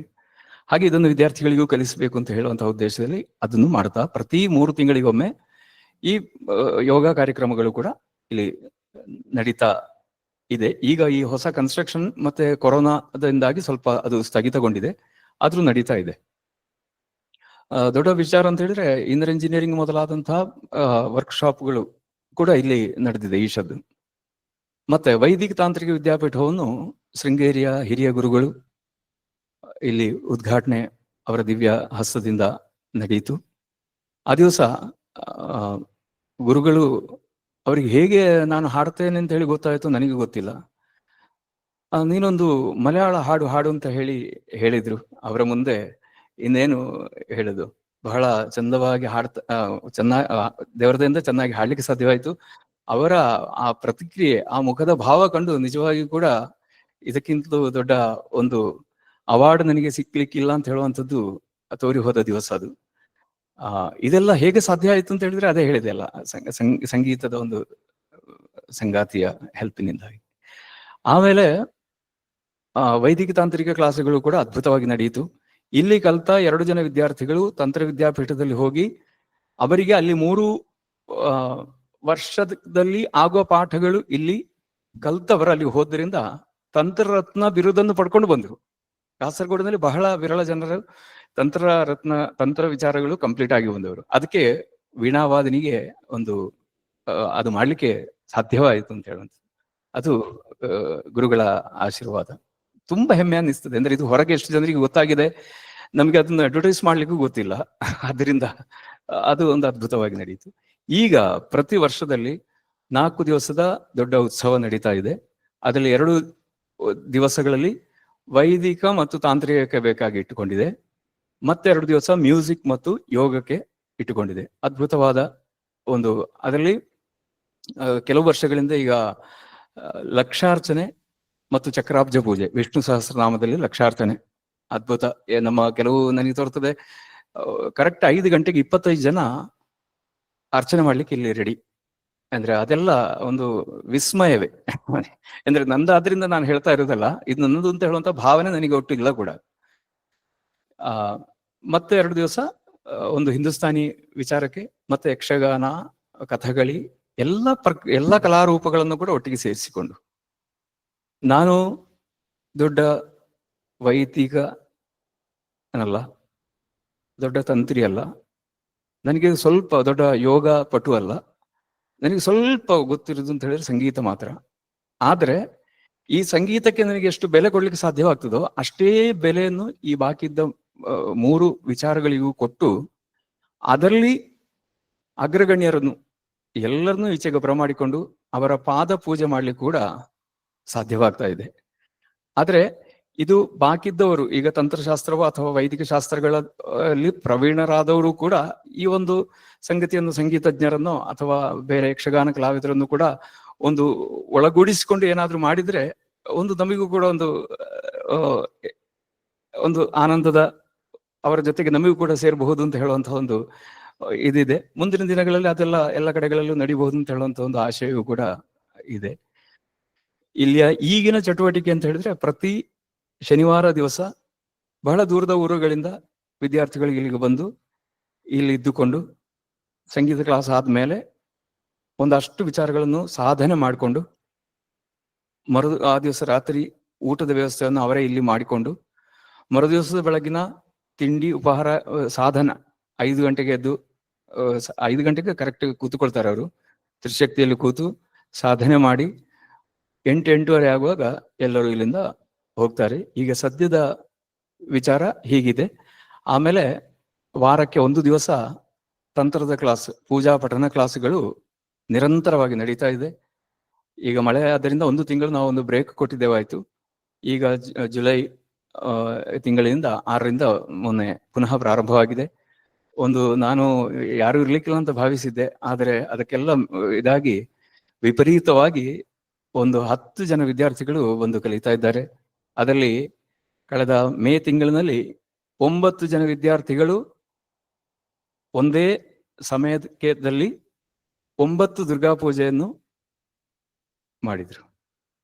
ಒಟ್ಟಿಗೆ ಕೂತು 9 ಜನ ವಿದ್ಯಾರ್ಥಿಗಳು. ಅದು 2 ಕಣ್ಣು ಸಾಲದು ಅಂತ ಹೇಳುವಂತ ಒಂದು ರೀತಿಯಲ್ಲಿ ಇತ್ತು. ಇದೆಲ್ಲವೂ ಕೂಡ ಈ ಸಣ್ಣ ಒಂದು ಗ್ರಾಮದಲ್ಲಿ ನಡೀತಾ ಇರುವಂಥದ್ದು ಕೂಡ ತುಂಬಾ ಹೆಮ್ಮೆಯ ವಿಷಯ. ಜನ ಜಾಸ್ತಿ ಸ್ವಾಭಾವಿಕವಾಗಿ ಇರುವುದು ಕಷ್ಟ ಅಲ್ಲ ಒಳ್ಳೆಯ ವಿಚಾರಗಳಿಗೆಲ್ಲ. ಹಾಗೆ ಅದರಲ್ಲಿ ಈಗ ತಲೆಕೆಡಿಸಿಕೊಳ್ಳುವಂತಹ ಒಂದು ಪ್ರಮೇಯ ಇಲ್ಲ. ಬರುವಂತಹ 10 ಜನರಲ್ಲಿ ನಾನು 1000 ಜನರನ್ನು ಕಾಣ್ತೇನೆ. ಆ ಒಂದು ನನ್ನ ಮೈಂಡ್ ಸೆಟ್ ಅನ್ನು ನಾನು ಅದಕ್ಕೆ ಸೆಟ್ ಮಾಡ್ಕೊಂಡಿದ್ದೇನೆ, ಬೇರೆ ನಿರ್ವಾಹವೇ ಇಲ್ಲ. ಇದಿಷ್ಟು ನಮ್ಮ ಚಟುವಟಿಕೆಗಳು. ನಮಸ್ಕಾರ. ನಮ್ಮಲ್ಲಿ ಅನೇಕರು ಈಗ ಈ ಗ್ರೂಪ್ ಅಲ್ಲಿ ಸೇರಿದವರು ಕೂಡ ವೀಣಾವಾದಿನಿಗೆ ಭೇಟಿ ಕೊಟ್ಟಿರ್ಲಿಕ್ಕಿಲ್ಲ. ದಯವಿಟ್ಟು ಊರಲ್ಲಿದ್ದಾಗ 1 ದಿನ ಆದ್ರೂ ಅವ್ರು ಯೋಗೇಶನಲ್ಲೇ ಹೆಚ್ಚಾಗಿ ಇರ್ತಾರೆ, ದಯವಿಟ್ಟು ಒಮ್ಮೆ ಆದ್ರೂ ಹೋಗಿ ಅಲ್ಲಿರುವಂತಹ ಕಲೆಯ ವಾತಾವರಣವನ್ನು ನೀವು ಅನುಭವಿಸ್ಬೇಕು ಅಂತ ನನ್ನೊಂದು ವಿನಂತಿ. ಇಷ್ಟೆಲ್ಲ ಮಾತಾಡಿದ್ರಿ, ಒಂದು ಸಣ್ಣ ಹಾಡು ಅಥವಾ ಒಂದು ಸ್ತುತಿ. ಓಕೆ, ಒಂದು ಸ್ತೋತ್ರ ಆಗ್ಬೋದಲ್ಲ? ಆಗ್ಬೋದು. Okay.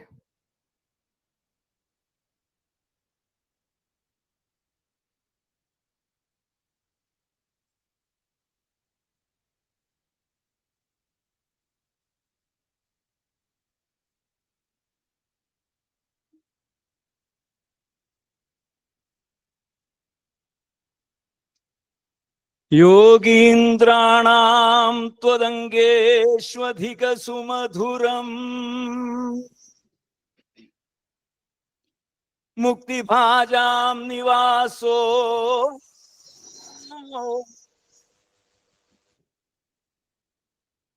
ಭಕ್ತಾನಾಂ ಕಾಮವರ್ಷದ್ಯುತರುಕಿಸಲಯಂ ನಾಥಾತೆ ಪಾದಮೂಲಂ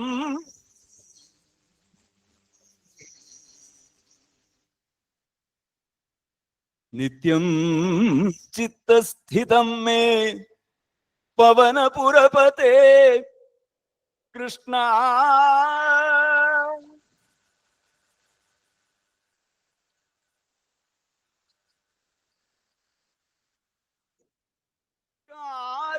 ಸಿಂಧೋ Krishna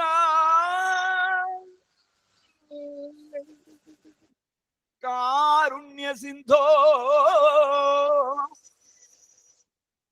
ಹೃತ್ವಾ ನಿಶೇಷತಾಪಾನ್ ಪ್ರದಿಶತು Paramananda ಸಂದೋಘ Lakshmi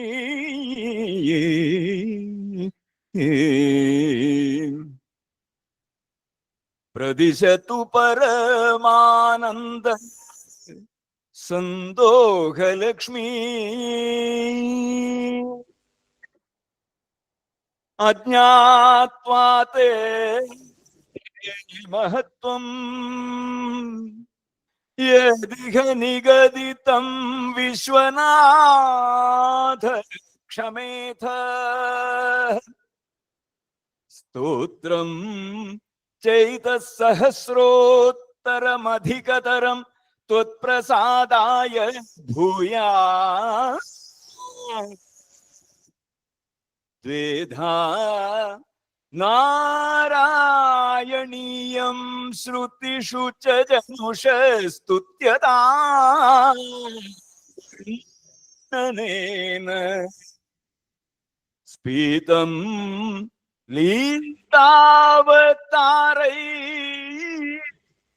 ಹೃದಮಿಹ kurta ಆಯುರಾರೋಗ್ಯ ಸೌಖ್ಯಂ ಆಯುರಾರೋಗ್ಯ ಸೌಖ್ಯಂ.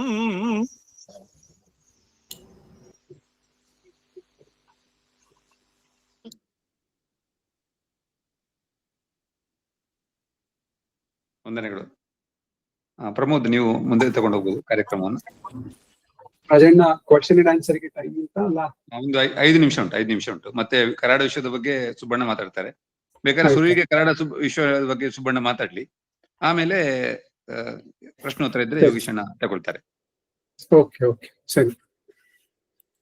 Over to you Subbanna. ಸರಿ.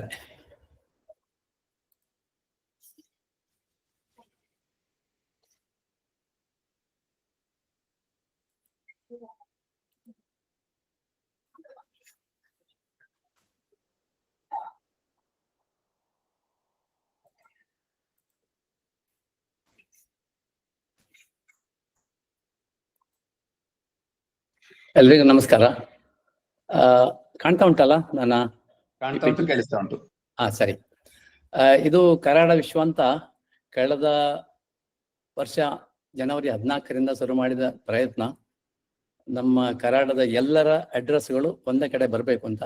ಆಮೇಲೆ ಹೊಸ ಹೊಸ ಐಡಿಯಾಗಳು ಬಂದ ಮೇಲೆ ಅದಕ್ಕೆ ಒಂದು ಪೂರಕವಾದಂತಹ ಒಂದು ವೆಬ್ಸೈಟ್ ಬೇಕು. ಆಮೇಲೆ ಅದು ಮೊಬೈಲಲ್ಲಿ ಎಲ್ಲರಿಗೂ ಕಾಣಬೇಕು ಅಂತ ಹೇಳಿ ಆ ಉದ್ದೇಶದಿಂದ ಒಂದು 3-4 ಜನ ಇಂಜಿನಿಯರ್ಸ್ಗಳು ಫುಲ್ ಟೈಮ್ ಕೆಲಸ ಮಾಡಿ ಈಗ ನಾವು ಒಳ್ಳೆಯ ಹಂತಕ್ಕೆ ಬಂದಿದ್ದೇವೆ. ಇದರಲ್ಲಿ ವೆಬ್ಸೈಟ್, ಮೊಬೈಲ್ ಆ್ಯಪ್ ಮತ್ತೆ ಡಿಜಿಟಲ್ ಅಡ್ರೆಸ್ ಪುಸ್ತಕ ಉಂಟು. ಇದು ಕಮ್ಯುನಿಟಿ ಕನೆಕ್ಟ್ ಪ್ಲಾಟ್ಫಾರ್ಮ್ ಅಂತ ಹೇಳಿ ನಮ್ಮ ಕರಾಡ ವಿಶ್ವ ತಂಡ ತಯಾರು ಮಾಡಿದೆ. ಇದಕ್ಕೆ ಎಲ್ಲರೂ ಇದರಲ್ಲಿ ಕೆಲಸ ಮಾಡಿದವರು ಕರಾಡಿಸ್ತಾರೆ.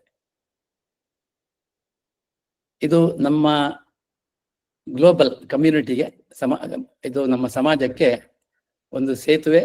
ಹಾಗೂ ಇನ್ನು ಮುಂದೆ ಎಲ್ಲ ರೀತಿಯಲ್ಲಿ ಕೂಡ ಇದರ ಮೇಲೆ ಕೊಲಾಬರೇಷನ್ ಮಾಡಿ ನಮ್ಮಲ್ಲಿರುವಂತಹ ಜ್ಞಾನವನ್ನು, ನಮ್ಮ ಸಂಸ್ಕೃತಿಯನ್ನು, ಅದೇ ರೀತಿ ನಮ್ಮಲ್ಲಿರುವಂತಹ ವಿಶೇಷ ವ್ಯಕ್ತಿಗಳನ್ನು ನಾವು ಇದರ ಮೂಲಕ ಪರಿಚಯ ಮಾಡಿಕೊಳ್ಬಹುದು. ಇನ್ನು ಡಿಜಿಟಲ್ ವಿಳಾಸ ಪುಸ್ತಕಕ್ಕೆ ಬರೆದಿದ್ರೆ ನಾವು ಇವಾಗಲೇ ಒಂದು 3,500 ವಿಳಾಸಗಳನ್ನು ಅದರಲ್ಲಿ ಹಾಕಿದ್ದೇವೆ. ಅದರಲ್ಲಿ ಯಾರ್ದೆಲ್ಲ ವೆರಿಫೈ ಆಗಿದೆ ಮೊಬೈಲ್ ನಂಬರು ಅವರದ್ದು ಕಾಣ್ತದೆ. ಹೆಸರಿನ ಮೂಲಕ, ಊರು, ಕುಟುಂಬ, ಅವರ ವೃತ್ತಿ, ಈ ಆಧಾರದ ಮೇಲೆ ಹುಡುಕಲಿಕ್ಕೆ ಸಾಧ್ಯ ಉಂಟು ಅವರನ್ನು ನಿಮ್ಮ ಮೊಬೈಲ್ನಲ್ಲಿ. ಇನ್ನು ಶಿಕ್ಷಣ, ಉದ್ಯೋಗ, ವೈದ್ಯಕೀಯ ಸಹಾಯ ಈ ಮುಂತಾದ ಕ್ಷೇತ್ರಗಳಲ್ಲಿ ನಮಗೆ ಸಹಕಾರ ಆಗುವಂತೆ ಇದಿದೆ. ಶಿಕ್ಷಣದಲ್ಲಿ ಅಂದರೆ ಕೆಲವರಿಗೆ ಹಣದ ಅವಶ್ಯಕತೆ ಇದ್ದರೆ ನಮ್ಮಲ್ಲಿ ಅದಕ್ಕೆ ಕೆಲವರು ಸಹಾಯ ಮಾಡೋರು ಇರ್ತಾರೆ, ಆ ರೀತಿ ಆಗ್ತದೆ. ಇನ್ನು ಉದ್ಯೋಗ ಅಂದರೆ ಉದ್ಯೋಗ ಕೊಡುವವರು ಇರ್ತಾರೆ, ಉದ್ಯೋಗವನ್ನು ಅರಸುವವರು ಇರ್ತಾರೆ, ಇನ್ಕ್ಲೂಡಿಂಗ್ ಇಂಟರ್ನ್ಶಿಪ್ ಅಲ್ಲಿರುವವರು. ಅದನ್ನು ಈ ಮಾಧ್ಯಮದ ಮೂಲಕ ಅವರವರಿಗೆ ಏನು ಬೇಕದನ್ನು ಹಾಕಿದರೆ ಉಳಿದವರು ಅದನ್ನು ನೋಡಿ ಸಹಾಯ ಮಾಡ್ಬೋದು. ವೈದ್ಯಕೀಯ ಸಹಾಯ ಇವಾಗ ನಮ್ಮ ಊರಿನಲ್ಲಿ ನಡೀತಾ ಉಂಟು. ಅದನ್ನು ನಾವು ಇದನ್ನು ಈ ಪ್ಲಾಟ್ಫಾರ್ಮಿಗೆ ಎಷ್ಟಾಗುತ್ತೋ ಅಷ್ಟು ನಮ್ಮ ಕಡೆಯಿಂದ ಸಹಾಯ ಮಾಡಲಿಕ್ಕೆ ಟ್ರೈ ಮಾಡ್ತಾ ಇದ್ದೇವೆ. ಇದರಲ್ಲಿ ತುರ್ತು ನೆರವು, ಉದ್ಯೋಗದ ಅವಕಾಶಗಳು, ಸಮಾಜದಲ್ಲಿರುವಂತಹ ವಿಶೇಷ ವ್ಯಕ್ತಿಗಳ ಜೊತೆ ಮಾತನಾಡಲಿಕ್ಕೆ ಕೊಲಾಬರೇಷನ್ ಮಾಡುವಂಥದ್ದೆಲ್ಲ ಇದೆ. ಅದೇ ರೀತಿ ಸಾಧಕರ ಪರಿಚಯ ಉಂಟು. ನಮ್ಮಲ್ಲಿ 100 ಸಾಧಕರು ಇದ್ದಾರೆ ಹಲವಾರು ವರ್ಷಗಳಿಂದ, ಅವರದ್ದೆಲ್ಲ ಇದೆ. ನಮ್ಮ ಗಾಂಧರ್ಗಳು ಇದರಲ್ಲಿ ಬರ್ತದೆ. ನಮ್ಮಲ್ಲಿ ಇತ್ತೀಚೆಗೆ ಯಾರ್ಯಾರಿಗೆ ಇದು ವಿಶೇಷವಾಗಿ ಗೋಲ್ಡ್ ಮೆಡಲ್ ರ್ಯಾಂಕ್ಗಳು ಎಲ್ಲ ಬಂದಿದ್ದು ಅವರದ್ದೆಲ್ಲ ಪರಿಚಯ ಕೂಡ ಇದರಲ್ಲಿದೆ. ಇದೆಲ್ಲವೂ ಕೂಡ ಒಂದು ಮೊಬೈಲ್ ಫೋನ್ ಒಳಗೆ ನೋಡ್ಬೇಕಾದ್ರೆ ಅದಕ್ಕೆ ನಮ್ಮ ಕರಾಡಸ್ಥರಿಗೆ ಮಾತ್ರ ಇದಕ್ಕೆ ಅನುಕೂಲ ಇರುವುದು. ಆದ ಕಾರಣ ಆ ಮೊಬೈಲ್ ನಂಬರಿಗೆ ಒಂದು OTP ಬರ್ತದೆ. OTP ಬಂದ ನಂತರ ನೀವು ಅದನ್ನು ಒಳಗಡೆ ಹೋಗಿ ಎಲ್ಲ ನೋಡ್ಬೋದು. ಇದನ್ನು ಪ್ರತಿ ದಿವಸ ನೋಡುವ ತರನೇ ಇರ್ತದೆ. ಅಷ್ಟು ವಿಷಯಗಳನ್ನು ನಾವು ಅದರಲ್ಲಿ ಹಾಕ್ತಾ ಇದ್ದೇವೆ. ಇದೇ ತಿಂಗಳು 21ರಂದು ಶೃಂಗೇರಿಯ ಜಗದ್ಗುರುಗಳ ಆಶೀರ್ವಾದ ಮತ್ತು ಅವರ ಅಮೃತದಿಂದ ಇದು ಬಿಡುಗಡೆ ಆಗ್ತದೆ. ಅದು ನಾವು ಚಾತುರ್ಮಾಸ್ಯಲ್ಲಿ ಹೋಗುವ ದಿನ ಅಲ್ಲಿಗೆ. ಹಾಗೆ ಈ ಸರ್ತಿ ಎಲ್ಲರೂ ಬಂದು ಈ ಕಾರ್ಯಕ್ರಮದಲ್ಲಿ ಭಾಗಿಯಾಗಬೇಕು ಅಂತ ಹೇಳಿ ನಾವು ಕೇಳಿಕೊಳ್ತಾ ಇದ್ದೇವೆ. ಇನ್ನು ವಿಶೇಷ ಏನಂತ ಹೇಳಿದ್ರೆ 3000 ಅಡ್ರೆಸ್ ಇರುವಂತದ್ದು ಈ ಮನೆಗೆ ಕಳಿಸುವಂತಹ ಅಡ್ರೆಸ್ಗಳು. ಆದರೆ ಅದರ ಒಳಗಡೆ ಮನೆಯಲ್ಲಿರುವ ಉಳಿದವರಿಗೆಲ್ಲ ಕೂಡ ಅವರ ಮೊಬೈಲ್ ನಂಬರ್ ಕೂಡ ಹಾಕಿ ಅವರನ್ನು ಕೂಡ ಇದರ ಒಳಗಡೆ ಸೇರಿಸಲಿಕ್ಕೆ ಸಾಧ್ಯ ಆಗುವ ರೀತಿಯಲ್ಲಿ ನಾವು ಇದನ್ನು ಮಾಡಿದ್ದೇವೆ. ಇದರಿಂದ ಇಡೀ ಕನ್ನಡ ಸಮುದಾಯವೇ ಇದರ ಒಳಗಡೆ ಇರ್ತದೆ. ಇದು ಪ್ರತಿ ಮನೆ ಸದಸ್ಯರಿಗೆ ನೋಂದಣಿ ಆಗ್ಬೇಕೀಗ. 21ರಂದು ಗುರುಗಳ ಅಮೃತ ಹಸ್ತೆಯಿಂದ ಬಿಡುಗಡೆ ಆಗುವ ದಿವಸದಿಂದ ಸಾಮಾನ್ಯ ಆಗಸ್ಟ್ 15ರ ಒಳಗಡೆ ಎಲ್ಲರೂ ಈ ಕೆಲಸ ಮುಗಿಸಿದರೆ ಅವರವರ ಮನೆಯವರನ್ನು ಸೇರಿಸಿ ನಮ್ಮ ಆಮೇಲೆ ಅದು ಸಂಪೂರ್ಣ ಪ್ರಯೋಜನ ಎಲ್ಲರಿಗೂ ಆಗ್ತದೆ. ಬೇರೆ ಬೇರೆ ರೀತಿಯಲ್ಲಿ ಆಗ್ತದೆ. ನಾವು ನಮಗೆ ಬೇಕಾದಂತಹ ಪುರೋಹಿತರನ್ನು ಅಥವಾ ಪಾಕ ತಜ್ಞರನ್ನು ಅಥವಾ ವಿಶೇಷವಾಗಿ ಸಂಗೀತ, ನೃತ್ಯ, ಯಕ್ಷಗಾನ ಇಂತಹ ಎಲ್ಲ ವಿಶೇಷ ವ್ಯಕ್ತಿಗಳನ್ನೆಲ್ಲ ನಾವು ಕಲಿಸುವವರನ್ನು ಕೂಡ ನಾವು ಕನೆಕ್ಟ್ ಆಗಿ ಇದರ ಮೂಲಕ ನಾವು ಕಾಂಟ್ಯಾಕ್ಟ್ ಮಾಡ್ಬೋದು. ಎಲ್ಲರೂ ಕೂಡ ಶೃಂಗೇರಿಗೆ ಬನ್ನಿ. ಜುಲೈ 21ರಂದು ಮರಿಬೇಡಿ. ಈಗ ನಿಮಗೆ ಈಗಾಗಲೇ ಈ ಪ್ರತಿ ದಿವಸ ಒಂದೊಂದು ಇದರ ಬಗ್ಗೆ ನಾವು ಫ್ಲೈಯರ್ ಕಳಿಸ್ತಾ ಇದ್ದೇವೆ. ಎಲ್ಲ ಇನ್ಫಾರ್ಮೇಶನ್ಗಳನ್ನು ಎಲ್ಲರೂ ಎಲ್ಲ ಗ್ರೂಪ್ಗಳು 10-12 ಗ್ರೂಪ್ ನಮ್ದು ಉಂಟು. ಎಲ್ಲ ಗ್ರೂಪ್ಗಳಲ್ಲಿ ಬರ್ತಾ ಉಂಟು. ಅದನ್ನು ನೀವು ನೋಡಿ ಯಾರ ಡೌಟ್ಸ್ ಇದ್ರೆ ನಮ್ದು ಕನ್ನಡ ವಿಶ್ವ ಹೆಲ್ಪ್ ಲೈನ್ ಇದೆ, ಅದಕ್ಕೆ ಫೋನ್ ಮಾಡಿ ಅಥವಾ ಇಮೇಲ್ ಕಳಿಸಿ, ನಿಮಗೆ ಉತ್ತರ ಬರ್ತದೆ. ಹಾಗೆ ಎಲ್ಲರೂ ಇದರಲ್ಲಿ ಭಾಗಿಯಾಗೋಣ.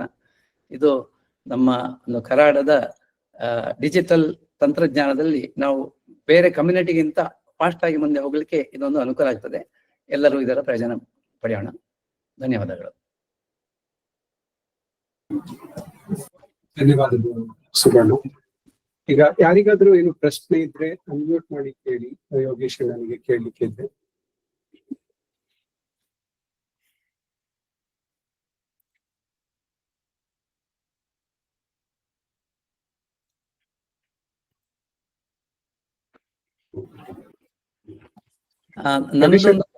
ನಂದೊಂದು ಪ್ರಶ್ನೆ ಉಂಟು. ನಿಮ್ಮ ಸಾಧನೆ ಮಾಡಿದ ವಿದ್ವತ್ತು ನಿಮ್ಮ ಮುಖದಲ್ಲಿ ಕಾಣ್ತಾ ಉಂಟು. ಈಗ ನಾವು ಅಲ್ಲಿಗೆ ಬಂದು ಕಲಿಲಿಕ್ಕೆ ಕಷ್ಟ ಆಗ್ತಾ ಉಂಟು. ಕೆಲವರಿಗೆ ತುಂಬಾ ಆಸೆ ಇರ್ತದೆ. ಹಾಗೆ ಆನ್ಲೈನ್ ಅಲ್ಲಿ ಕಲಿಯುವಂತಹ ಅವಕಾಶಗಳು ಉಂಟಾ? ನಮ್ಮ ಟೈಮಿಗೆ ಅನುಕೂಲ ಆಗುವ ಹಾಗೆ. ಖಂಡಿತ ಆನ್ಲೈನ್ ಕ್ಲಾಸ್ಗಳು ನಡೀತಾ ಇದೆ. ನನಗೆ ತೋರ್ತದೆ ಈಶದ ಒಂದು ಕೊರೋನಾ ಸಮಯದಲ್ಲಿ ಇದು ಗೂಗಲ್ ಮೀಟ್ ನಲ್ಲಿ ನಮ್ಗೆ ಡೈರೆಕ್ಟ್ ಆಗಿ ಕ್ಲಾಸ್ ಇದು ಮೀಟಿಂಗ್ ಮಾಡ್ಲಿಕ್ಕೆ ಸಾಧ್ಯ ಇಲ್ಲ ಇದ್ದ ಸಮಯ. ಹಾಗೆ ಅಂದ್ರೆ ಆ ಬಟನ್ ಇರಲಿಲ್ಲ. ಮತ್ತೆ 1 ತಿಂಗಳೊಳಗೆ ಅವರು ಪ್ರೊವೈಡ್ ಮಾಡಿದ್ದಾರೆ. ಆ ಮಾಡಿದ ಕ್ಷಣ ನಾನಂದ್ರೆ ಈ ಮೀಟಿಂಗ್ ಆಗ್ತಾ ಇರುವಾಗ ನನ್ನ ಮನಸ್ಸಿನಲ್ಲಿ ಇದನ್ನು ಮ್ಯೂಸಿಕ್ಗೆ ಹೇಗೆ ಕನ್ವರ್ಟ್ ಮಾಡ್ಬೋದು ಅಂತ ಆಗಿತ್ತು, ಚಿಂತೆ ಆಗಿತ್ತು. ನಾನು ದೊಡ್ಡ ಕಂಪ್ಯೂಟರ್ ವಿದಗ್ಧನಲ್ಲ ಇದ್ರೂ ಕೂಡ ನನ್ನ ಥಿಂಕಿಂಗ್ ಎಲ್ಲ ಆತರ, ನಾವು ಇದನ್ನು ಮ್ಯೂಸಿಕ್ಗೆ ಹೇಗೆ ಅಳವಡಿಸಬಹುದು ಅಂತ ಹೇಳಿ ಕೂಡ್ಲೆ ಅದರ ಮೊದಲು ಸ್ಕೈಪಲ್ಲೆಲ್ಲ ನಡೀತಾ ಇತ್ತು. ಆದ್ರೆ ಗ್ರೂಪ್ ಕ್ಲಾಸ್ಗಳಾಗಿರುವಂತಹ ಒಂದು ಆಪ್ಷನ್ ಇರಲಿಲ್ಲ. ಹಾಗೆ ಗೂಗಲ್ ಮೀಟ್ ಬಂದ ಕೂಡಲೇ ಕೊರೋನಾ ಸ್ಟಾರ್ಟ್ ಅಲ್ಲಿ ಅಂದ್ರೆ ಕೊರೋನಾ ಶುರುವಾಗಿ 1 ತಿಂಗಳೊಳಗೆ ಈ ಪ್ಲಾಟ್ಫಾರ್ಮಿಗೆ ವೀಣಾವಾದಿನಿ ಬಂದಿದೆ. ಬಹುಶಃ ಕೇರಳದಲ್ಲಿ ಫಸ್ಟ್ ಟೈಮ್ ಈ ಗೂಗಲ್ ಗ್ರೂಪ್ ಕ್ಲಾಸ್ ಸ್ಟಾರ್ಟ್ ಮಾಡಿದ ಒಂದು ನಾವೆಂತ ಕಾಣ್ತದೆ. ಆದ ಕಾರಣ ಯಾರಿಗಾದ್ರೂ ಹಾಗೆ ಆಸೆ ಅಲ್ಲ ಒಂದು ಇದಿದ್ರೆ ಯೋಜನೆ ಇದ್ರೆ ಖಂಡಿತವಾಗಿ ನೀವು ಸಂಪರ್ಕಿಸಬಹುದು. ನಾವು ಇಲ್ಲಿನ ವೀಣಾವಾದಿನಿ ಮೂಲಕ ನಾವು ಅದನ್ನು ಮಾಡ್ತೇವೆ ಕ್ಲಾಸ್ಗಳನ್ನು.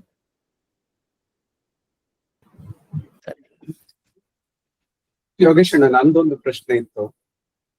ಈ ಸಾಧಕರ ದಿನಚರಿ ಹೇಗಿರಬಹುದು ಅಥವಾ ಸಾಧನೆ ಮಾಡುವವರಿಗೆ ಅವರ ದಿನಚರಿ ಹೇಗಿರ್ಬಹುದು? ಯಾಕಂದ್ರೆ ಈ ಮೀಟಲ್ಲಿ ಇವತ್ತು ತುಂಬಾ ಜನ ಸಂಗೀತ ಕಲಿಯೋರು ಇರ್ಬೋದು ಅಥವಾ ಬೇರೆ ಬೇರೆ ವಿಷಯದಲ್ಲಿ ಸಾಧನೆ ಮಾಡ್ಲಿಕ್ಕೆ ಹೊರಟವರಿದ್ದಾರೆ.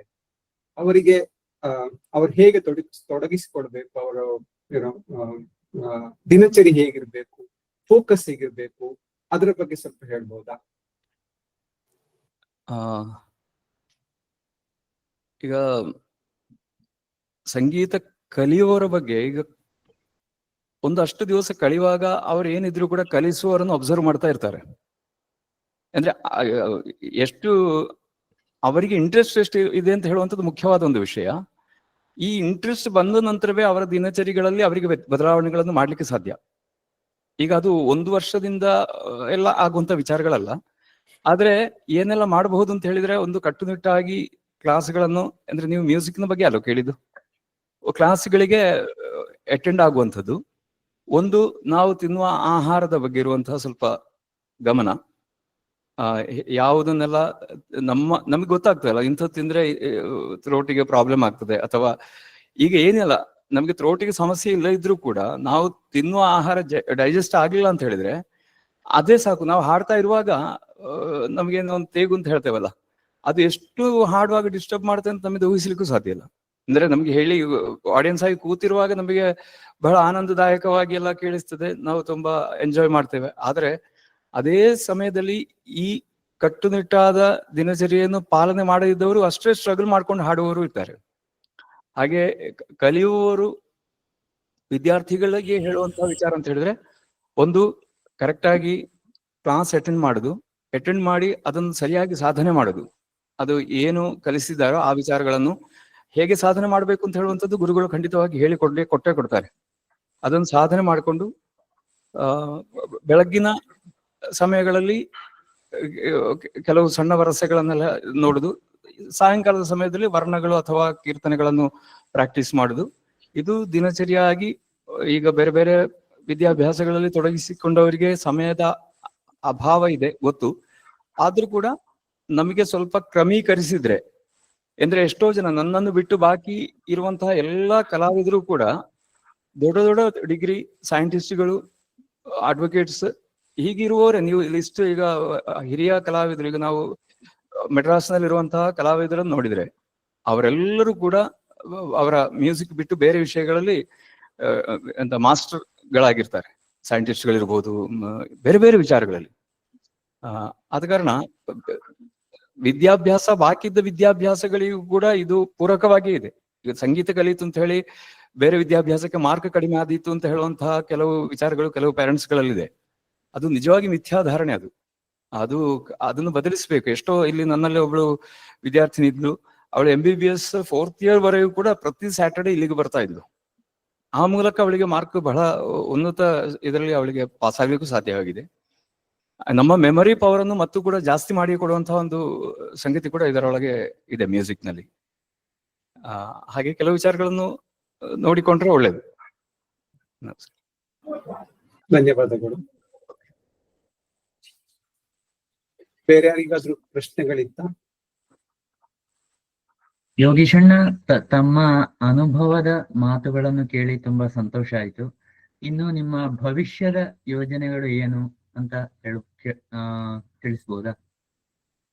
ಅದು ಬಹಳ ಕೇಳುವಾಗ ಸೊಗಸಾಗಿ ಅನ್ನಿಸಿತು. ಆದ್ರೆ ಭವಿಷ್ಯದಲ್ಲಿ ಇನ್ನು ಯಾವ ಯೋಜನೆಗಳು ಬರದೇ ಇರ್ಲಿ ಅಂತ ಹೇಳಿ ದೇವರಲ್ಲಿ ಪ್ರಾರ್ಥನೆ ಮಾಡ್ತಾ ಇರುವ ನಾನೀಗ. ತಪ್ಪು ತಿಳ್ಕೊಳ್ಬೇಡಿ. ಅಂದ್ರೆ ಯೋಜನೆಗಳು ಮನಸ್ಸಿನಲ್ಲಿ ಹೊಳೆದ ಕೂಡ್ಲೆ ಅದು ಮತ್ತೆ ನೆಕ್ಸ್ಟ್ ಸ್ಟೆಪ್ ಅಂತ ಹೇಳೋದು ಅದು ಇಂಪ್ಲಿಮೆಂಟ್ ಮಾಡ್ಲೇಬೇಕು ಅಂತ ಹೇಳುವಂಥದ್ದು.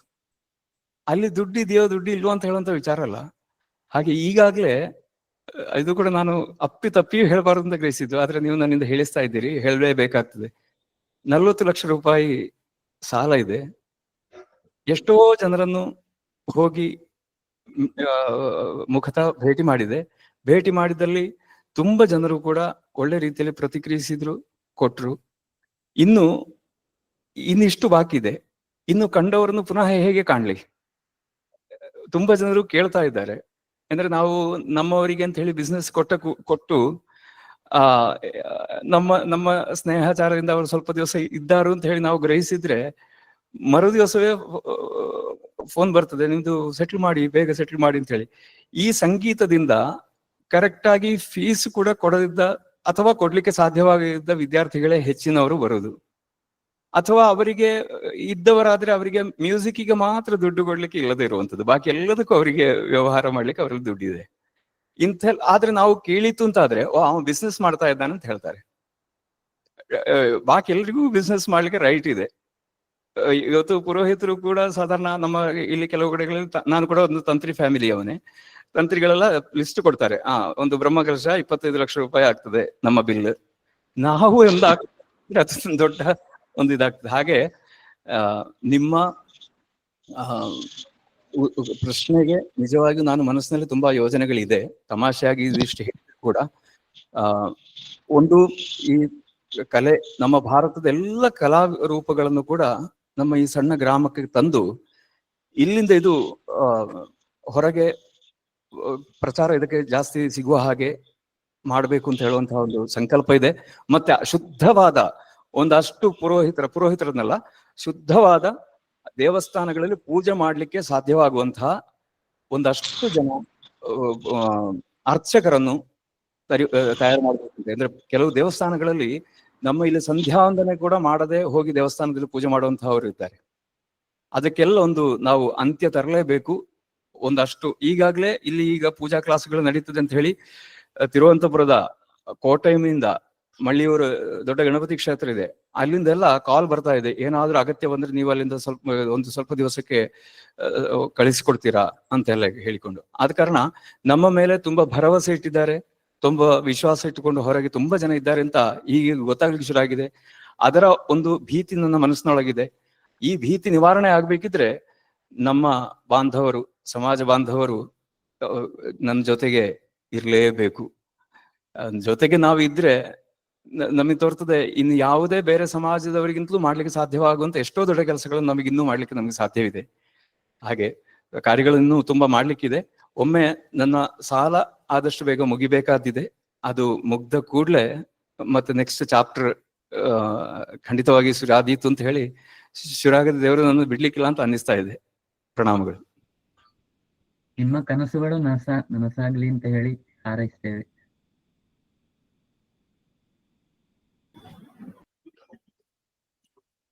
ಬೇರೆ ಯಾವ ಪ್ರಶ್ನೆ ಇದ್ದ ಹಾಗಿಲ್ಲ.